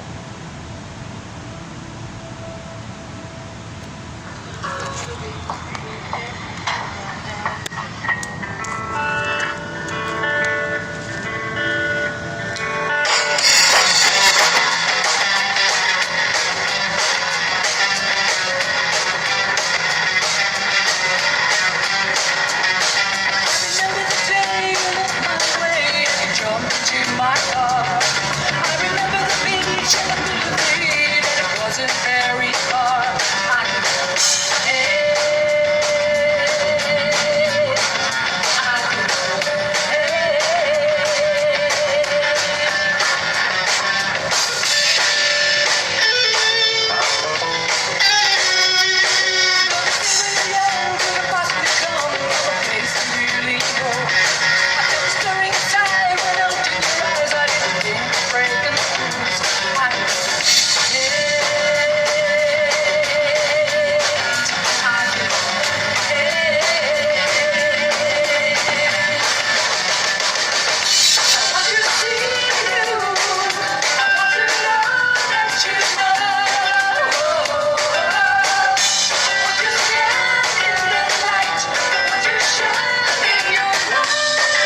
Okay. So we're in the middle of section 2 here, right?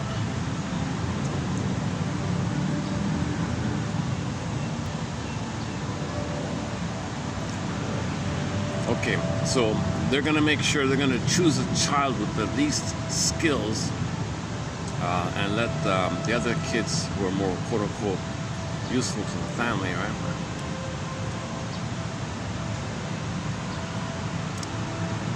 The cost in dysfunction of the child is low relative to the functional gains for the whole family.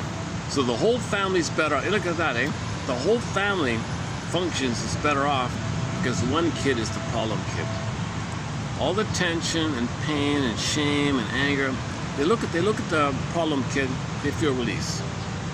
They feel one up, they project their painful side onto him. It's a distraction, they feel tension release. So the tension on them is dispersed onto the problem kid. Because inside every member of that family is their own anger attack on them. They feel shame. Husband feels it, wife feels it, and all the other kids feel it. If there's one kid in there who can stand in for their shamed self, that means the tension that's going on them, when they see it out, there's a tension dispersal, a tension release. And he's playing the role of the continuous pain pump, releasing tension. So there's a constant schadenfreude where they get tension release, seeing the other kid in the role of shame self, problem, shame, dysfunction, all that. That's a symbol of what all of them feel inside. And it's continuous because their own anger, which is a cry for a mother's love, is attacking them, making them feel shamed and ugly and all that. Make one of the kids ugly or whatever. And they may mock him and laugh at him and really humiliate him. And they're all laughing at him. Imagine that. He goes to school with that imprint. And sure enough, in the class, they'll all pick on him. He'll go to the workplace, they'll all pick on him. And he goes to the retirement home, I don't know, they all pick on him. It might be a lifelong pattern. Now, in the therapy modality, he's got to understand that his identity is imprinted in this network, this family thing. So your identity is formed by the role you play in your family system. This force is the main idea. In all cases, with partial exception of one family, a particular child was chosen as the scapegoat, while other children were relatively free of pathology. The selecting of a particular child is not a random matter. One child is the best symbol. Just as a dream condenses a variety of past and present experiences and a variety of emotional feelings, this scapegoat condenses a variety of social and psychological problems impinging on the family. So they're comparing it to the dream process of condensation. So the kid is going to represent a condensation of the problem that all the other people have and the pressure they feel around them. So one kid holds as a symbol the condensation of 5 people's shame. So let's say there's parents and 3 other kids. Let's say there's 4 kids in the family. That one kid represents a condensation symbol of the 5 people's shame. Right? 3, 5, what did I say? 6 and for Pete's sake. Let's say there's 5 in the family, right? That's 4. Okay, so 2 parents and 2 siblings and 1 kid. So that 1 kid will represent a condensation image of the shame self of the other 4. Put it together, poof, scapegoated kid. The scapegoated kid is holding a condensation. Just like when you dream and you wake up, you get something that condenses different parts in your unconscious. Oh, it's raining again. So. we're still in section 2 here, right? Okay, bear with me here. I don't usually do this kind of thing, where I just kind of read an article straight like that. I mean, especially I'm winging it here.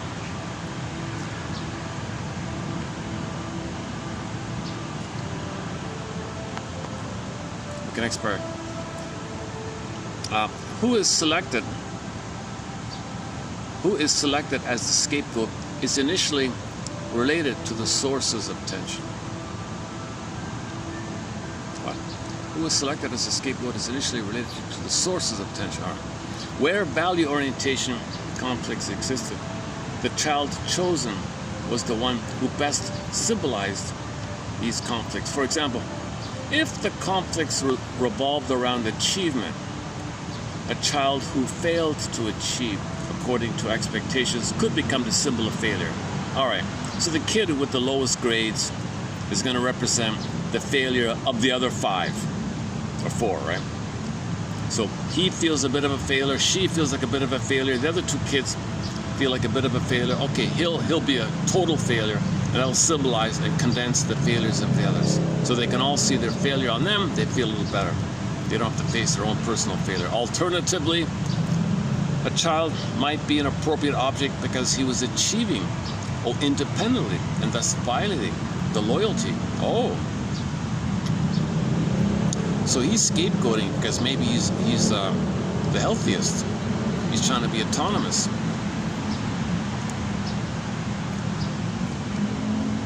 I see. So he's trying to break free from this, and they scapegoat him to keep him in or something. I don't know.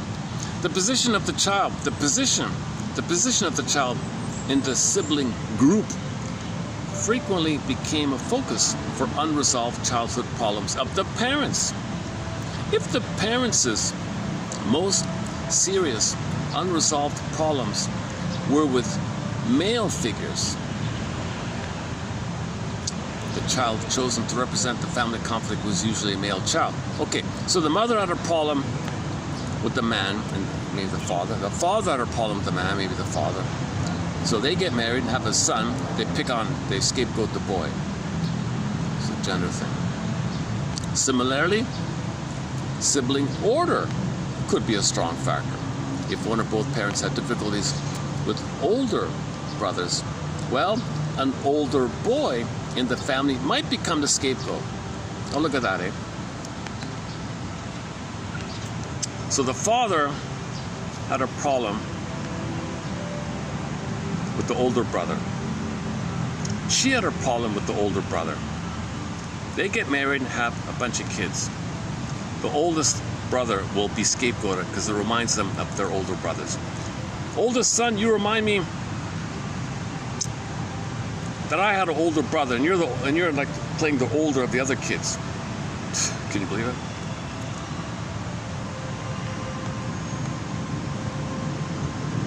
Okay, and it goes on a bit about this sibling position. It kind of goes on a bit like that. Maybe I can skip a bit here, so you get the gist of it. Youngest, middle child. Okay, there's different variations on the theme here. All right. Another pattern revolved around the identification of a child with a parent whom he resembled.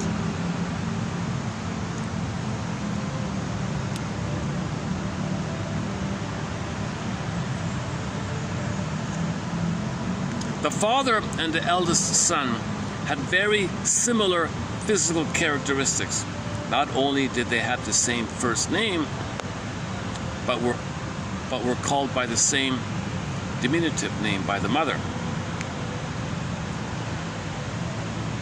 And other people in the community sometimes got them mixed up. Okay, so if the son looks a lot like or takes after physically the father, and she hates her husband, she dumps her anger on the husband, on the son, because you remind me of him, I hate him, you remind me of him, I hate you, son. So this mother will scapegoat the son who looks like her husband.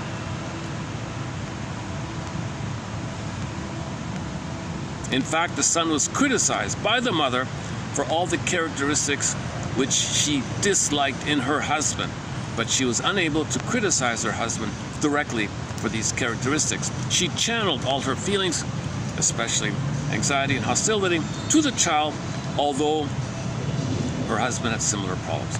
Furthermore, yesterday, furthermore, in order to control her feelings toward her husband, she remained aloof and distant and was not able to express to him her positive or negative feelings.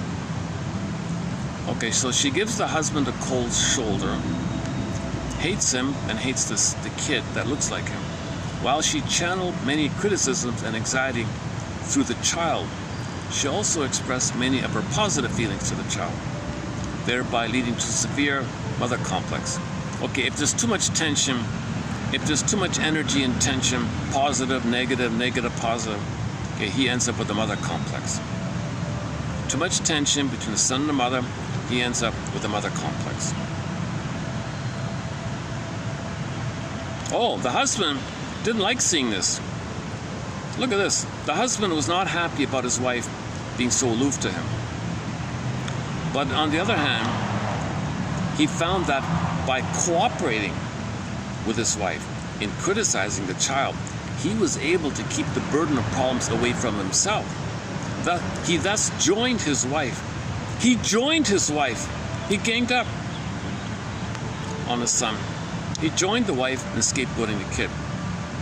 He thus joined with his wife in projecting his own difficulties and problems onto the child and in dealing with them as the child's problems, not his own. Okay, this is exactly Jocasta and Laius. Okay, so in the story, he wasn't able to be a father. He says to the darling, get rid of him. And she does it. So they cooperate with each other. Now that's just a metaphor for inner dynamics, but story-wise, they have a negative collusion. So they're stuck in a collusion. So they will cooperate to scapegoat the kid, to keep their collusion, to keep their unhappy marriage.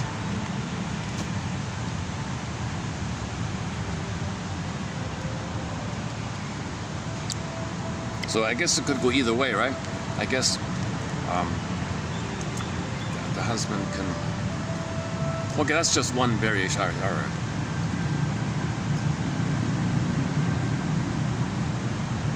One second.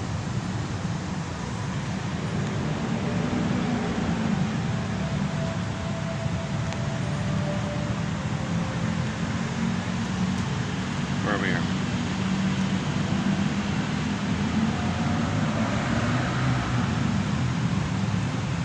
Okay, let's skip down a bit here. Okay, what about if the kid has a low IQ or the kid has some physical disability? He might be chosen for those kind of things. That's a minor thing. Okay.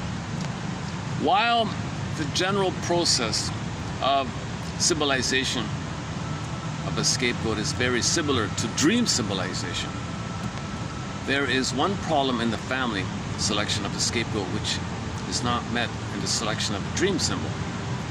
And that is the problem of availability. Well, okay. Let's not get into this.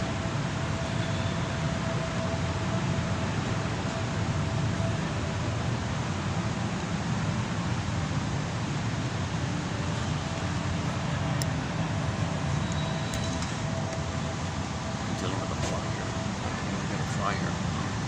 Sometimes I'm sweating and fly makes an appearance here. Okay, let's try this.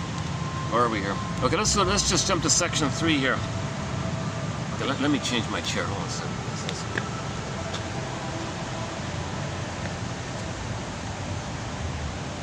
Oh, maybe I can just go here, right?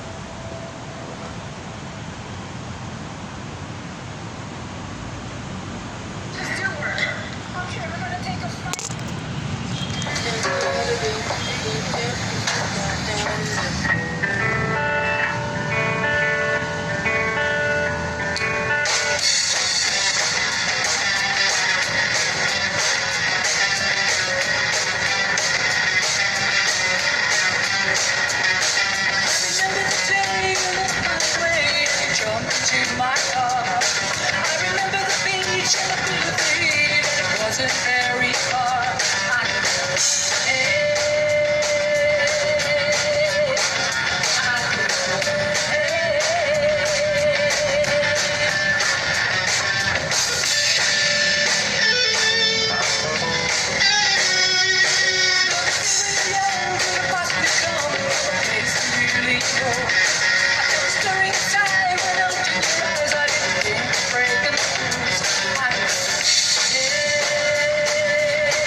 Where are we here? I think we're about halfway through the article. Hang on a sec. Okay, section 3. Induction of the child into the scapegoat role. If the child is to be a good scapegoat, he must carry out his role as a problem child. The problem behavior must be reinforced strongly enough so that it will continue in spite of the hostility and anxiety it produces in the child. Oh, they're invested in him continuing to play this role, right? This delicate balance is possible only because the parents have superior sanction power over the child, can define what he should or should not do, and control what he does or doesn't do. This balance necessarily requires a large amount of inconsistency in the ways parents handle the child. The most common inconsistency was between the implicit or unconscious and explicit role induction. In all cases, certain behavior of the child violated recognized social norms. In some instances, stealing, hostility, uncooperative affected the child's relationship with people outside the family. In other instances, bedwetting, resistance to parental orders, or expression of aggression to siblings affected relationships in the family. But in all instances, while the parents explicitly criticized the child and at times even punished him, they supported in some way, usually implicitly, the persistence of the varied behavior which they criticized. So this would be like they're punishing the kid, but they're wink, wink, go ahead, keep doing it, we like it. Oh, can I get better lighting? This way? Oh,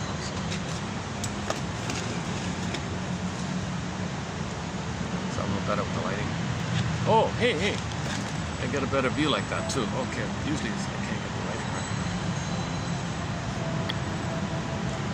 No? Okay, a little bit. All right, never mind. Work on it next time. I forgot to bring the ice. That's part of the problem. That's part of my struggle today. I was rushing a little bit to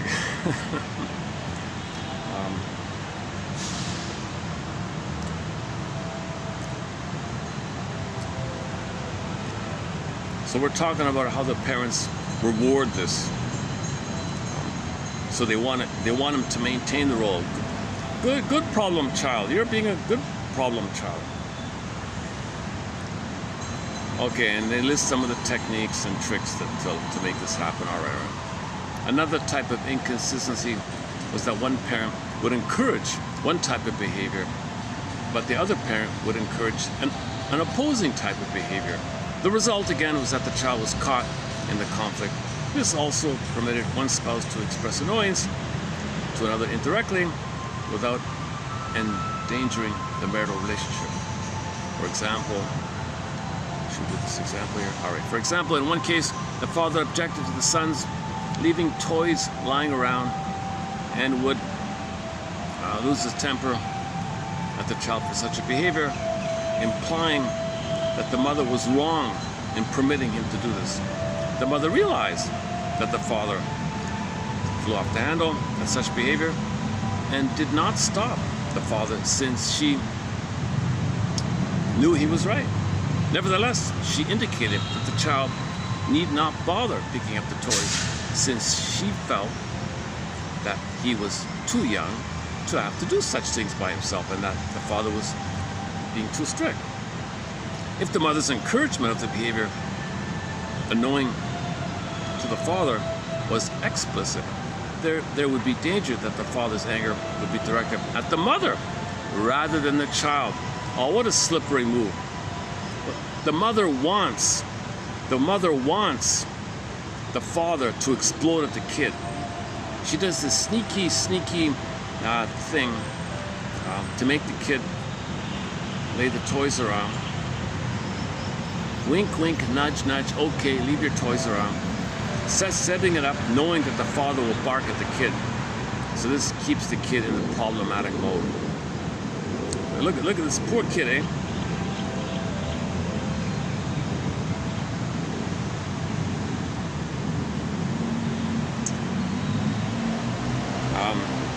But where are we here? The father was usually willing to accept this denial. Oh, by keeping the encouragement implicit, the mother was able to deny. How dare you say I encouraged him? She would deny, right? That she had encouraged the child. The father was willing to believe. Collusion. Oh, I believe you. Okay. Even if he didn't believe it. So I'll go along with it. Rather than risk getting angry at her. So this is the sneaky thing the couple is doing to create the problem child. In some instances, however, the other spouse was angered or felt compelled to criticize the other for not handling the child properly.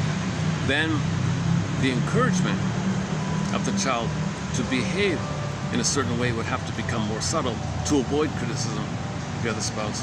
Another delicate balance to maintain. A parent had to give sufficient encouragement to the child to perform the act without making it so obvious that his spouse felt obliged to criticize him. In addition to the inconsistent pressures resulting from the difference between explicit and implicit expectations, and from the differences between the expectations of the two parents, the child also had to deal with changes in each parent's expectations. From the parents' conscious point of view, this inconsistency resulted from an attempt to reconcile two conflicting desires, teaching the child to behave properly and not being too hard on the child. When a parent was consciously attempting to teach the child proper behavior, he was too hard. At other times, the parent felt he'd been too critical of the child and permitted him to behave in the same way without punishment and would be supportive. While the explanation given for this inconsistency was that he wanted to teach the desired behavior without being too hard on the child, its latent function was to prevent the child from consistently living up to the ostensibly desired behavior and to preserve the desire. Okay. So he's just giving mixed messages, kids confused. The period of not being too hard on the child served to reinforce the disapproved behavior. Yeah, there you go. And the period of being too hard permitted the parents to express their anger. This balance was also very delicate, since it was always possible that negative sanctions would become so severe that the child would refuse to behave in such a way that parents felt he could legitimately be angry. Oh boy, okay. It goes on. Let's see. Should we keep on this?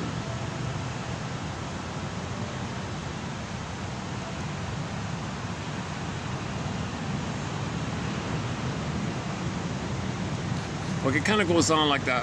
Oh, the battery. Oh, Jesus, hang on. Oh, the battery. Oh, sorry, I forgot the. I gotta get the battery. Oh, hold on a second. Okay, hang on. Stay tuned. We'll do section 4, rationalization. Hang on a second.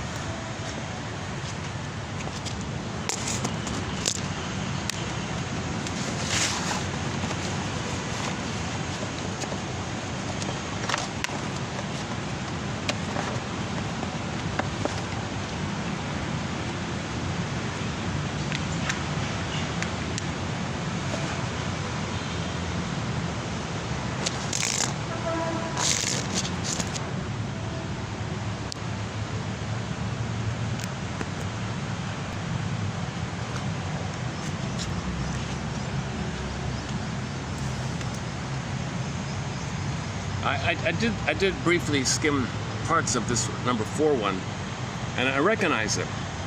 I think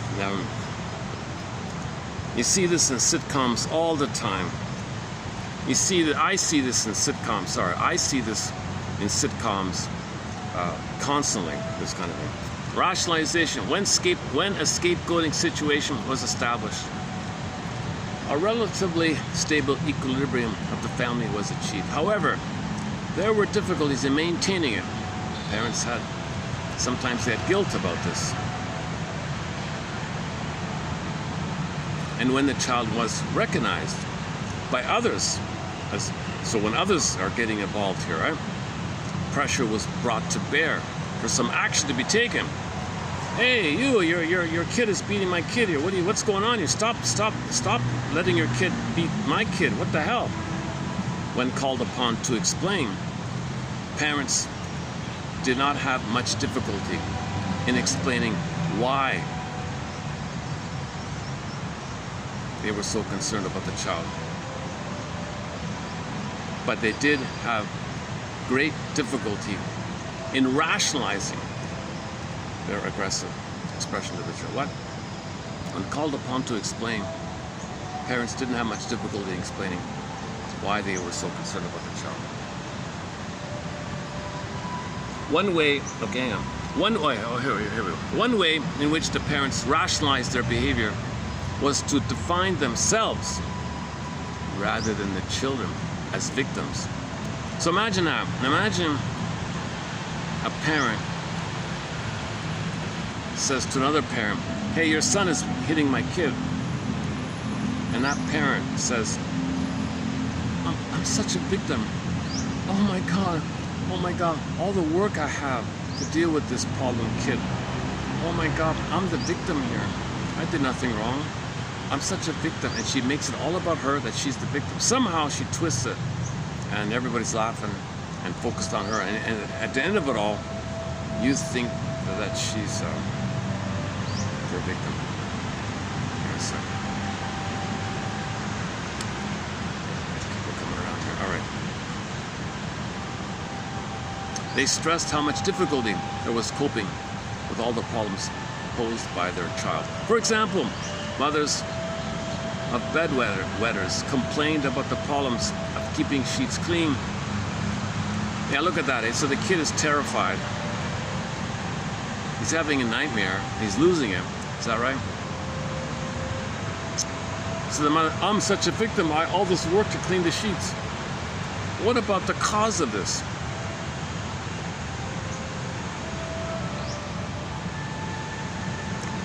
Such rationalizations. Oh, so the kids were staying over at other people's homes. Oh, I see. Such rationalizations seem to relieve some of the guilt for victimizing the children and serve as justification for continued expression of annoyance toward the children. So now they're blaming them. So the mother is blaming the victim. Another way was to emphasize how fortunate. Oh, here we go.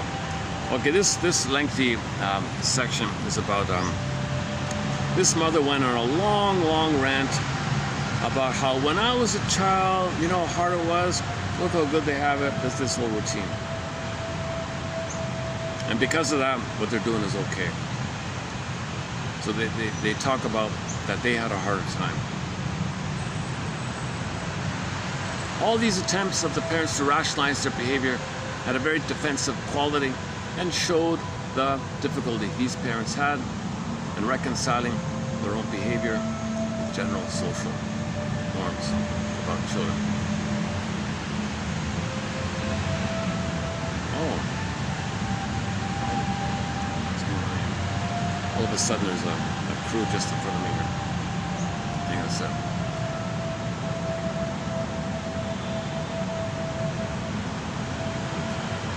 Okay, section 5 here.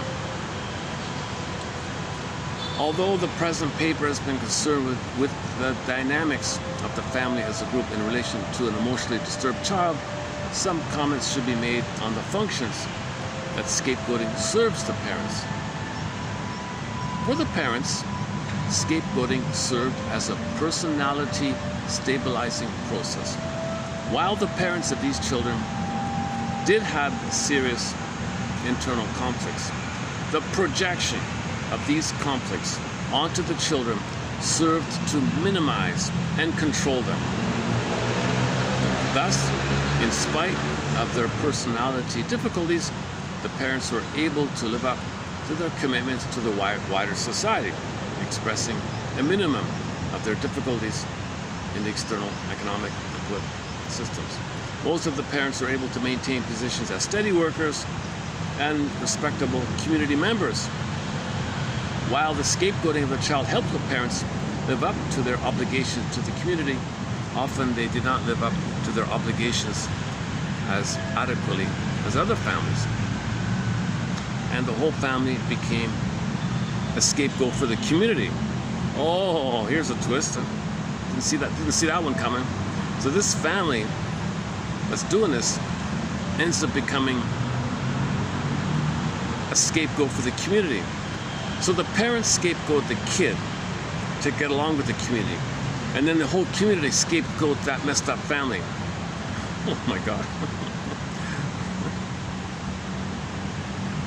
Then the same mechanisms existed between the outer community and the family as between parents and child.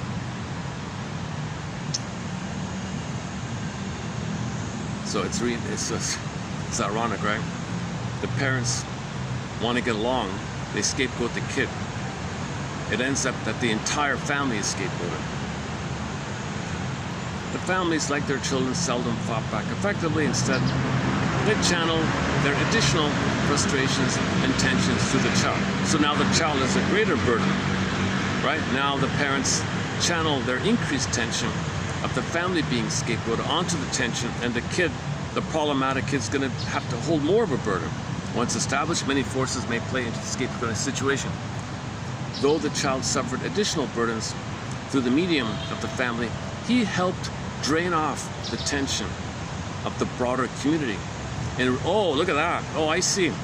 Look at that. So this problematic kid is now draining off the tension of the broader community. Look at this diverting thing, right? So the scapegoated kid was draining off the tension of the family. Now the whole community is dumping on the family. The tension there is going to be dumped onto the kid again. So now this poor kid is draining off the tension of not only the family, but there's a pipeline of tension to the whole community, and it's siphoning to the kid. So this kid is going to... Now, if that kid can channel all that rage into some kind of a skill, not a harmful thing, but it'll probably be a harmful thing. But if he can channel that into something that's not hurtful, that's helpful, ironically, I see this kid has a lot of energy to channel. So let's say that very same kid knows how to hit the baseball.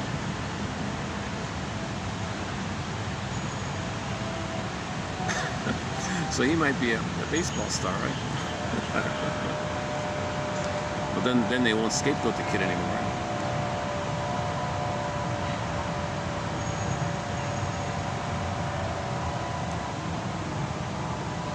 Let's go on here.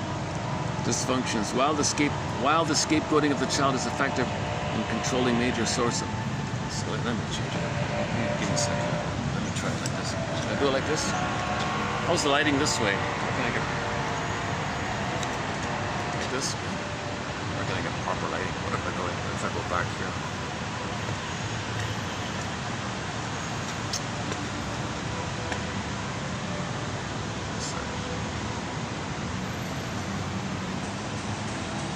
So like, yeah, I may have to do it like this. Okay, give me a second.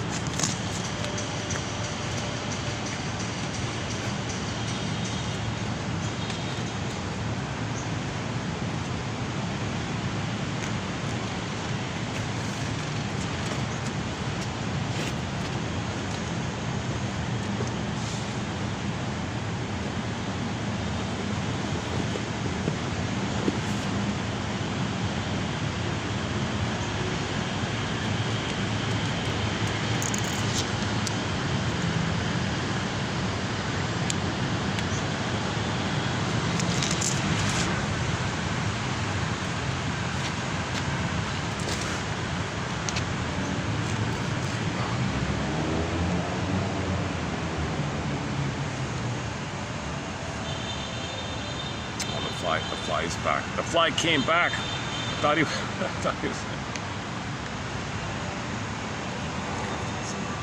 Oh, that guy still got the. I got a couple of people just sitting around here. Sometimes I get distracted. All right. Okay, where are we here? Excellent.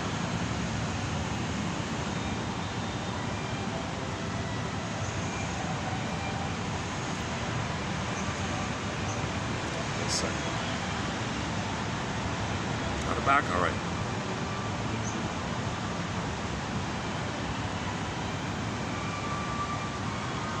While as a whole, the child's disturbance served to relieve family tensions, it often led to further family tensions. To the extent, oh Jesus, to the extent.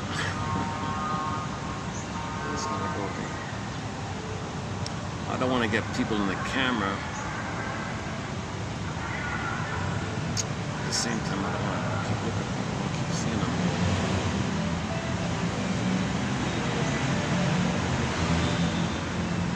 Okay, I've got one other option. Give me about 5 minutes to, or just wind it down here. Maybe, okay, hang on, just wind it down here. What's the conclusion here? While the disturbed behavior leads to some dysfunctions for the family. Oh, this is the conclusion. Hang on. Okay, we're almost finished. Hang on. While the disturbed behavior leads to some dysfunctions for the family, it is the personality of the child which suffers most as the result of the scapegoating. No kidding. Any scapegoat within a group feels strong group pressure, which creates considerable conflicts for him, while other groups may also maintain their integration at the expense of the scapegoat. In the family, this can be stabilized for a long period of time and result in far more serious personality impairment of the child assigned to the scapegoat role. The development of the emotional disturbance is simply part of the process of internalizing the conflicting demands placed upon him by the parents. While in the short run, the child receives more rewards from the family for playing this role than for not playing this role, in the long run, this leads to serious personality impairment. In short, the scapegoating mechanism is functional for the family as a group, but dysfunctional for the emotional health of the child and for his adjustment outside the family of orientation. Okay, so I covered most of it. Okay, I covered most. So what? All right. Okay, so that was most of. I think I covered most of this article entitled "The Emotionally Disturbed Child as the Family Scapegoat." Or there we go. There's there. And this is in a book called. Let's see. Okay, this is in a book called The Modern Family. Let's see here, 1960. Okay,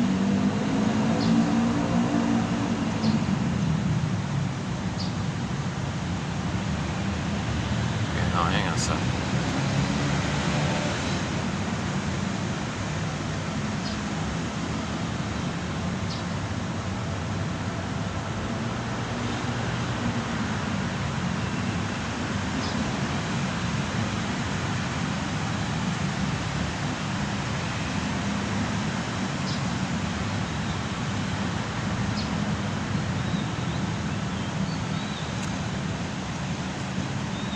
I don't have the fastest connection.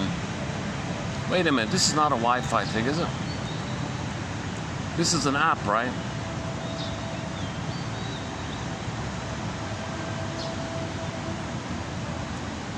Okay, whatever. It's called The Modern Family, something like that. Edited by those two guys. So the article I just read from Bell and oh boy, the other guy, they also edited this collection of articles.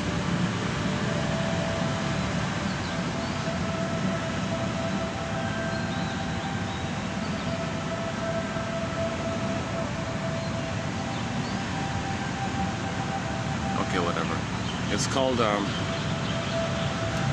it's frozen. Oh, my thing's frozen here. I can't do anything.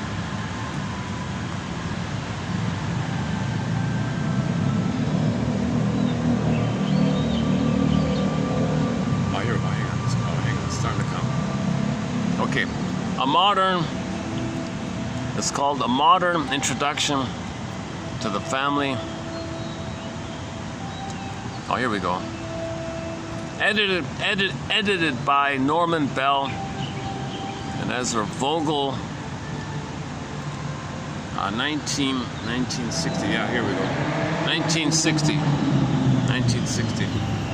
I think there's a second edition with some updates, but I found this one, the earlier one. Preface: there is no dearth of literature, both academic and applied, on the family.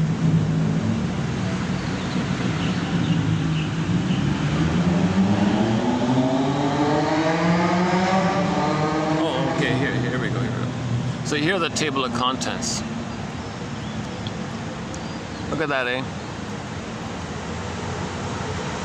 Introductory essay. Okay, you got 7 there. So this book has a total of what? 50, look at that, 51 essays plus the 52.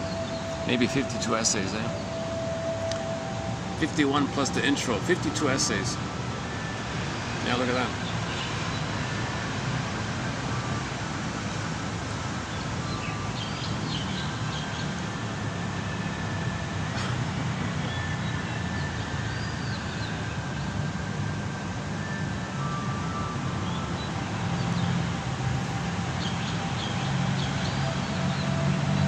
Okay, you know, a lot of the title, a lot of these essays do not seem interesting. They're really obscure little pet projects. Very unrelatable, a lot of the stuff here. So I'm not sure if we'll get into this too much. Okay. In conclusion.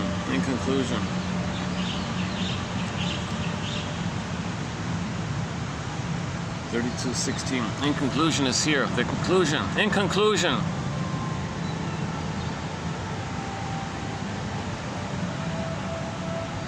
Vogel and Bell have pointed out that children may be scapegoated in order to maintain a family in equilibrium.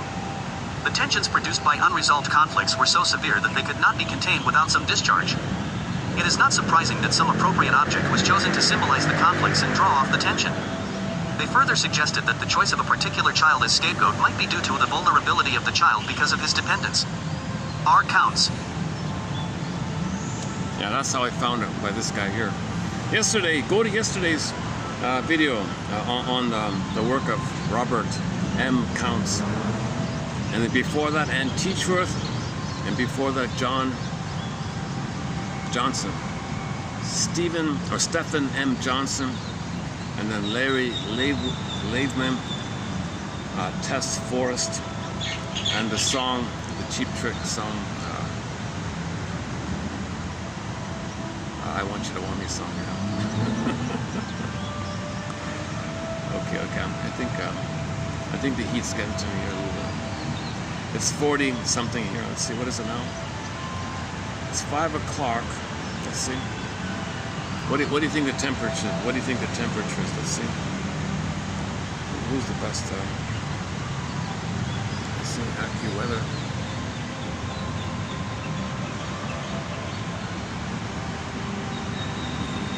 Hang on a second. Oh. Hang on a second.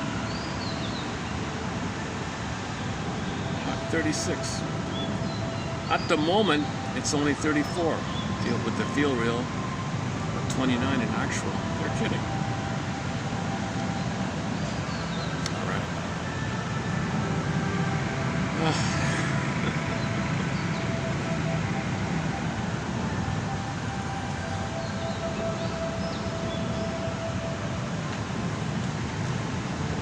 Okay, your mission, submitted for your approval and consideration, should you choose to accept it, is to entertain the possibility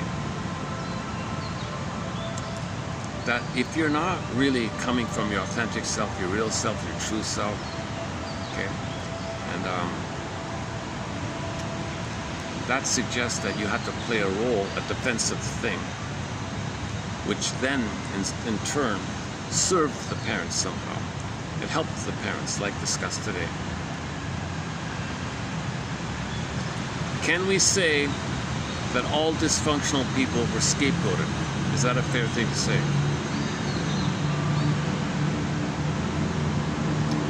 Or are they just simply playing a role? And is that a form of scapegoating if somebody's playing a role? So this scapegoating is a broad term. I've been using it in a mild way, and today it's more like a more serious way.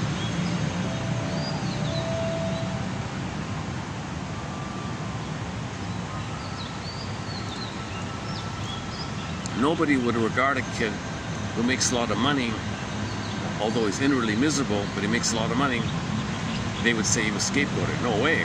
So, right?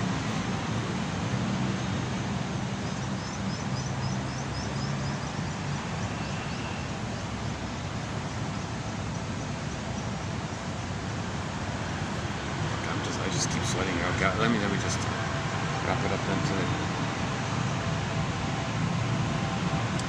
I want to end on a fun note. This has been a heavy, serious topic, a sad topic. I struggled a bit.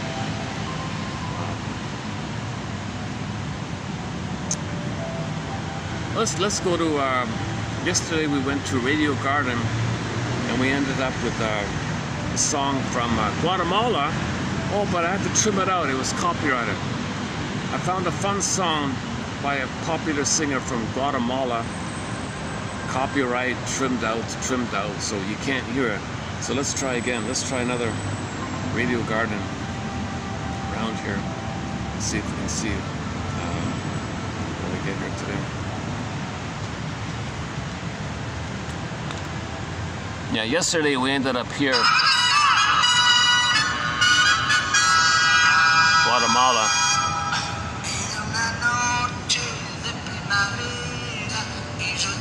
Honduras.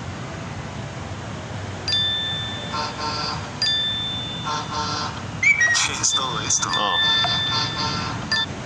Nicaragua.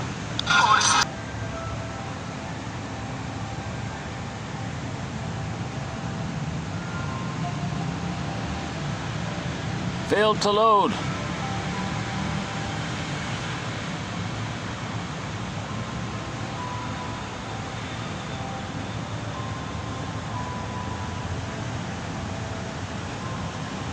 Costa Rica. ¿Qué es todo? Oh my goodness. Destruyen las costumbres.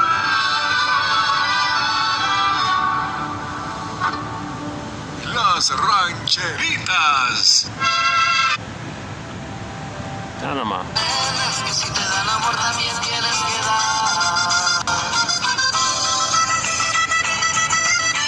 Okay, on second thought, let's just close up with that song. Oh, hang on. I can play it live, right? Yeah.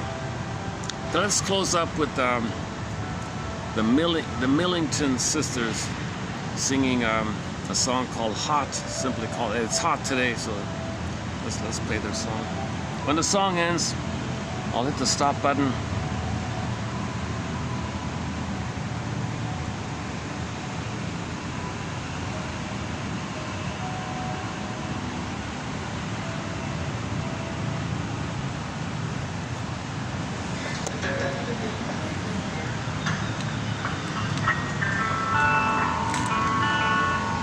Okay, thanks very much. May these quotes inspire curiosity, empathy, and understanding.